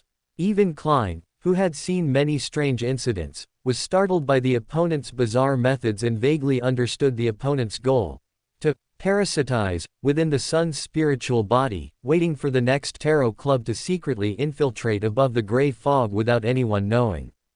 At that time, my control over this mysterious space might be stripping. Then Klein realized that he had to react, either by finding a way to completely eliminate Amon within the sun or by temporarily excluding the sun from the Tarot Club gatherings. Klein, who had already read the Book of Secrets, quickly thought of a solution. Leveraging the power of this gray fog should be able to deal with Amon. Little Sun would need to cooperate in a secret pact ritual, and there also needed to be a tool to leverage the power of this gray fog.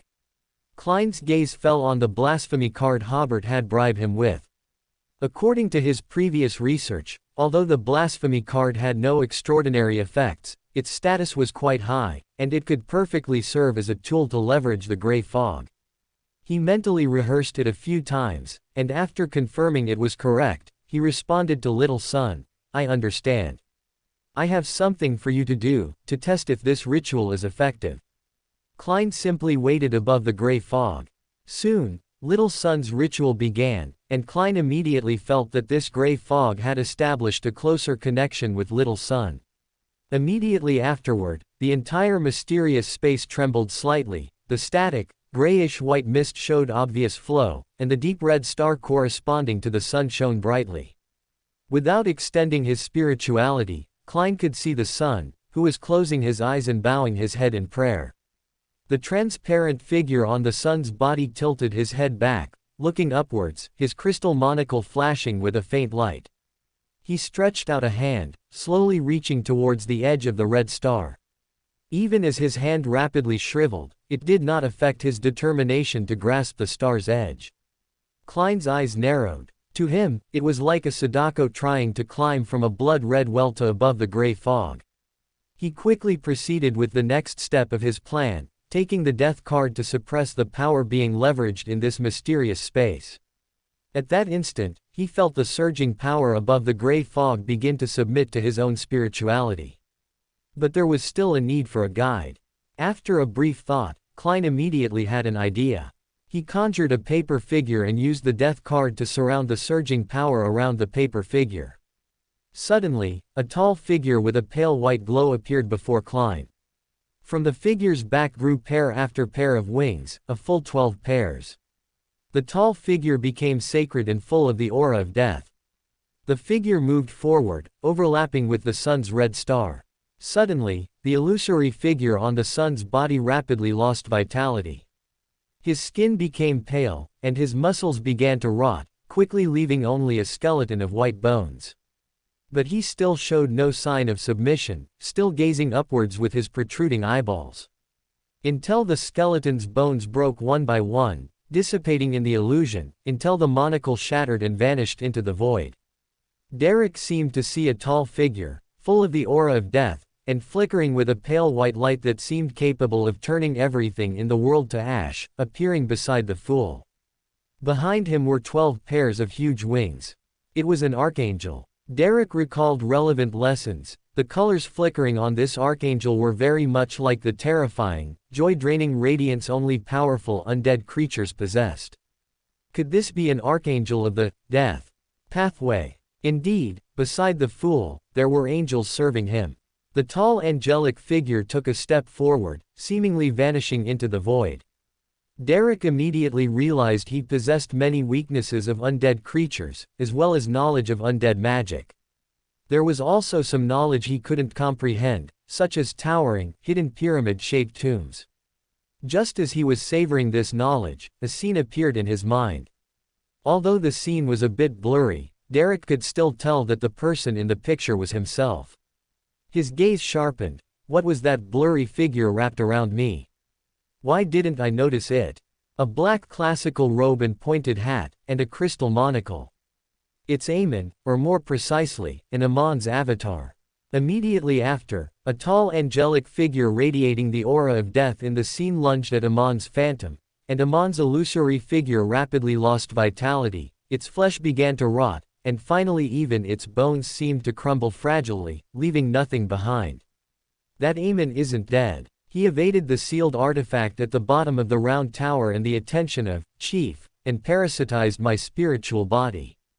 Derek's eyes suddenly widened. The fool discovered him and dealt with him. Derek's suspended heart finally settled. Praise be to you, great the fool. Then his throat felt a little uncomfortable. Drinking a few sips of water didn't help, and the discomfort intensified, and he began to cough violently, so much so that his internal organs seemed about to rupture.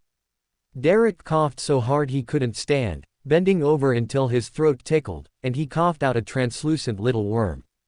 It was thumb-long, segmented into many rings.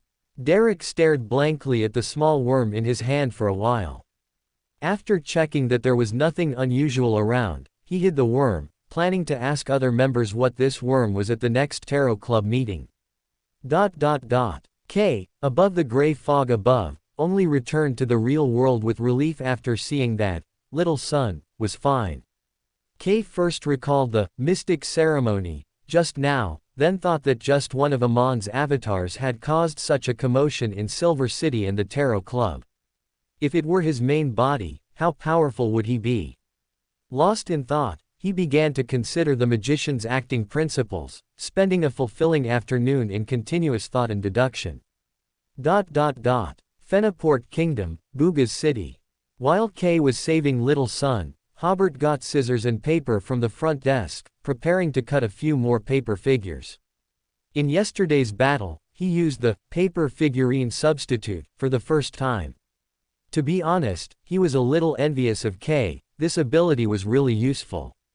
Although the paper figurine substitute ability provided by the Faceless Man necklace couldn't be used continuously, Hobert still planned to keep a few paper figures on him for emergencies. The 2 paper figures he carried were cut for him by Jessica when he was in Backland. Although they were a bit abstract, it didn't affect their normal use. More than 10 minutes later, Hobert looked at the paper figures in front of him. What the hell did I cut? I was making fun of Jessica before, but at least her paper figures still looked like people, while mine. He suddenly thought of a curse. Night watchers are all bad at handicrafts. Am I, an unofficial member, also deeply affected by such a curse? Forget it, Hobert thought. When I get to my fief and have servants, I'll ask them to help cut them. If I use the paper figures I cut, it might even affect the effectiveness of the paper figurine substitute, because they don't look like paper people at all as substitutes. When returning the scissors to the front desk, Hobert chatted with the landlady. After learning that the hotel also provided paid meals, Hobert generously ordered a 6 copper solidus dinner and a 1 copper solidus breakfast for the next day. The landlady's attitude towards Hobert immediately became 3 points more enthusiastic. At this point, it became much easier for Hobert to inquire about the situation in the southern mountains of Coulson County. According to the landlady, many nobles in the southern mountains were not in their fiefs. The bandits there were more like the rulers of those territories, committing all kinds of evil, fighting over territory, and often erupting in large-scale armed conflicts. In addition, the southern mountains were not cut off from Buga's city. Some small steamships were still using this route to transport goods into the mountains. A steamship captain had just checked into the hotel this afternoon. The landlady suggested Hobert ask the captain if he was willing to take a guest into the mountains, which would be faster than walking or riding a horse. Hobert took out a beautifully polished silver solidus and asked the landlady to introduce him, and the landlady immediately agreed. Perhaps because of this one silver solidus, the landlady, a charming woman in her 40s, said mysteriously, "I have another piece of news that I'm only telling you. Don't tell anyone else. Many monsters live in Full Moon Lake in the mountains. I heard that whenever there's a full moon, monsters come out of the lake to snatch livestock from the residents on the shore. They are also said to like human flesh and blood. If you go to the mountains, be sure to stay away from Full Moon Lake." Hobert was slightly stunned. My fief is on one side of Full Moon Lake, how can I stay away? He was about to believe that there were monsters in Full Moon Lake, but then he remembered the landlady saying, "I'm only telling you," when she started, and the news suddenly felt a bit like hearsay. When Hobert went to the restaurant for dinner at the appointed time, he met Wayne Furnell, the captain of a small steamship, who had a messy beard. After the landlady's introduction, Wayne learned of Hobert's purpose and spread his 5 fingers, 5 silver solidus. "You'll have your own cabin, but it's not very big." Hobert nodded. "No problem, I'll pay before we disembark." After agreeing on the price, the two chatted. Coincidentally, Wayne was a resident of Jeffrey Town, although it was still called Wright Town at the time, Wright being the surname of the previous Viscount. However, Wayne was unwilling to say much about the internal situation of the mountains. He only said, "The area around Full Moon Lake is a hell.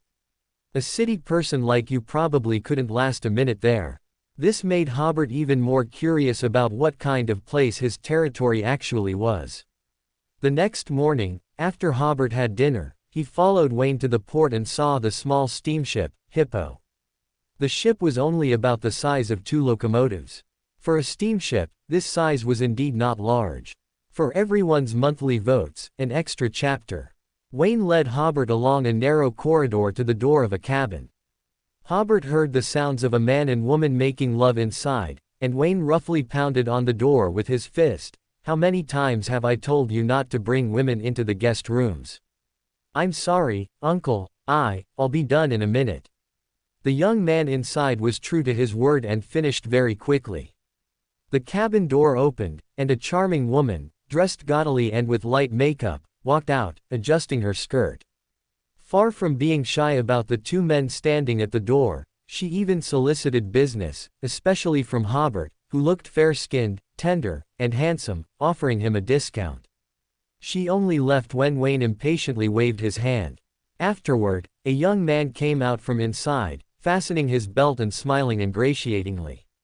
Wayne introduced him as his nephew, Seal, who worked as a helper on the ship. Seal, seeing that there was a guest on this return trip, immediately said, "I'll change your sheets right away."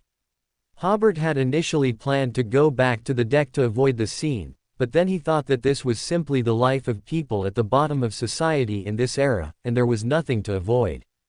The so-called cabin was a narrow space that could only fit a bed and a chair. Fortunately, there was a window, which prevented the cabin from feeling stuffy. However, this window was only slightly above the water, giving a suffocating feeling. Although Seal had changed the sheets, the room still had a musty smell. Hobert had no psychological barrier but was unwilling to sit on the bed immediately. Wayne instructed, "No matter who asks you along the way, you must say you are a ship's helper. Remember, if you let it slip, you'll have to bear the extra cost." Hobert nodded first, then asked, "Why do I have to say that?" "You'll know once we enter the mountains." Wayne turned and began to busy himself stoking the boiler, oiling the steam engine, and preparing to set sail. Hobert sat on the chair, listening to the uncle and nephew talk while they worked. Wayne asked, "Didn't you say that hussy was overpriced? Why did you still go to her?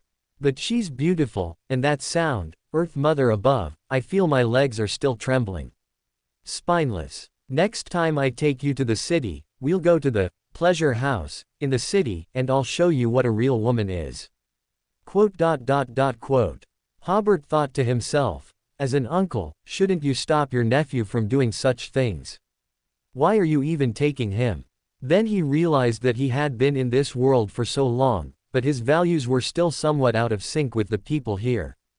Previously, Hobert had mostly encountered conservative ruined gentlemen. After leaving Backland, he felt he was seeing the true face of this world. Around 9 o'clock, with a dull whistle, the Hippo officially set sail. On the not-so-spacious deck of the Hippo, many goods that had been secured yesterday were piled up.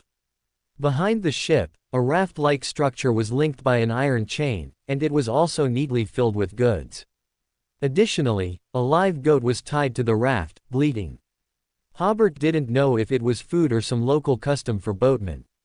Seal was diligently shoveling coal into the boiler in the cabin below, while Wayne in the pilothouse carefully steered away from the port, almost constantly swearing. He didn't know if he was cursing other ships or Seal. Hobert sighed, not expecting his first boat trip to begin amidst curses he couldn't quite understand with his current Fenaport language level, and the sounds of Seal shoveling coal and the steam engine turning. Because they were going downstream, the ship quickly picked up speed. After more than 2 hours of sailing, hills began to appear on both banks, quickly turning into continuous mountains. They had officially entered the mountainous region. Hobert occasionally went to the deck for some fresh air, but the deck was too narrow, and the river surface was very cold in winter, so he mostly stayed in the cabin. The boiler was also in the cabin below deck, so there was no need to worry about heating. Hobert even felt a bit sweaty. The steamboat continued to sail until dusk when it surprisingly began to approach the shore. Hobert went to the pilothouse and asked, "Have we reached our destination?" Wayne, with a cold face, said, "We have to pay taxes to those bastards." He looked at Hobert. "Remember, just say you're a helper on the ship." Hobert was startled. Although he had seen houses on both banks, he hadn't expected there to be Coulson County government officials collecting taxes here. Soon, the steamboat approached a makeshift port. At this time, many people were already standing on the wooden pier. Hobert first saw a person dressed in bishop's robes standing proudly on the pier, while others on the pier were either kneeling or bowing. Hobert was surprised again. Is this a local custom? Just collecting taxes, and there's kneeling and bowing. Is it necessary to be so polite? Mother above, Seal, did I see correctly? Is that a Lord Bishop? Wayne asked in surprise. Yes, uncle. Seal was even a little astonished. A Lord Bishop has appeared in South Coulson, the local term for the southern part of Coulson County. The Lord's light has returned. Only then did Hobert understand that the people on the pier were saluting the Bishop of the Earth Mother. As soon as the ship docked, Wayne and Seal almost immediately jumped onto the pier, repeatedly asking the bishop for a blessing. The bishop was a middle-aged man, looking very amiable. He smiled and blessed the uncle and nephew, then asked Hobert on the ship, "Are you Baron Hobert?" Wayne was surprised. He hadn't expected this well-dressed passenger to be a noble. But where was his retinue? Why wasn't he wearing noble attire? Hobert nodded. "May I ask who you are? I finally caught up with you. I didn't expect you to travel by water." The bishop smiled and introduced himself. "I am Bishop Simpson. We received your goodwill message through Bishop Utravsky. Could you come ashore, and we can talk as we walk?" Of course. Hobert jumped ashore, not expecting the Earth Mother Church to react so quickly, and even send a bishop to show him goodwill. The people on the pier watched Bishop Simpson and the young Baron leave, then began to discuss why the bishop had appeared there. The people who had been standing on the pier, as if afraid Wayne and Seal would run off, grabbed them and asked them all sorts of questions. On the other side, Hobert walked along the riverbank with Bishop Simpson. Simpson said, "I heard you want to build a church in your territory on the side of Full Moon Lake and hope we can send a bishop." Hobert nodded. "Yes, you've also seen the enthusiasm of the locals. I think the church should continue to spread the light of the Earth Mother here." Bishop Simpson suddenly gave a wry smile. "We evacuated from the mountains because we would be contaminated here. Thank you again for your monthly votes. I expect to add another chapter tomorrow because last night there were only 15 monthly votes left to reach the new round of extra chapter criteria, and this morning's votes should meet the criteria, so I'll add another chapter tomorrow." Some friends asked about the extra chapter criteria in the comment section, so author will announce it again. An extra chapter for every 200 monthly votes, or a cumulative reward of 10,000 points. Sometimes, author will also add an extra chapter when a certain average subscription is reached ******. For more thrilling fanfiction stories like this, check out my channel Fanfic Audiobook. Dive into epic adventures, mysterious realms, and legendary journeys brought to life through immersive storytelling. Don't forget to like, share, and subscribe for more amazing audiobooks.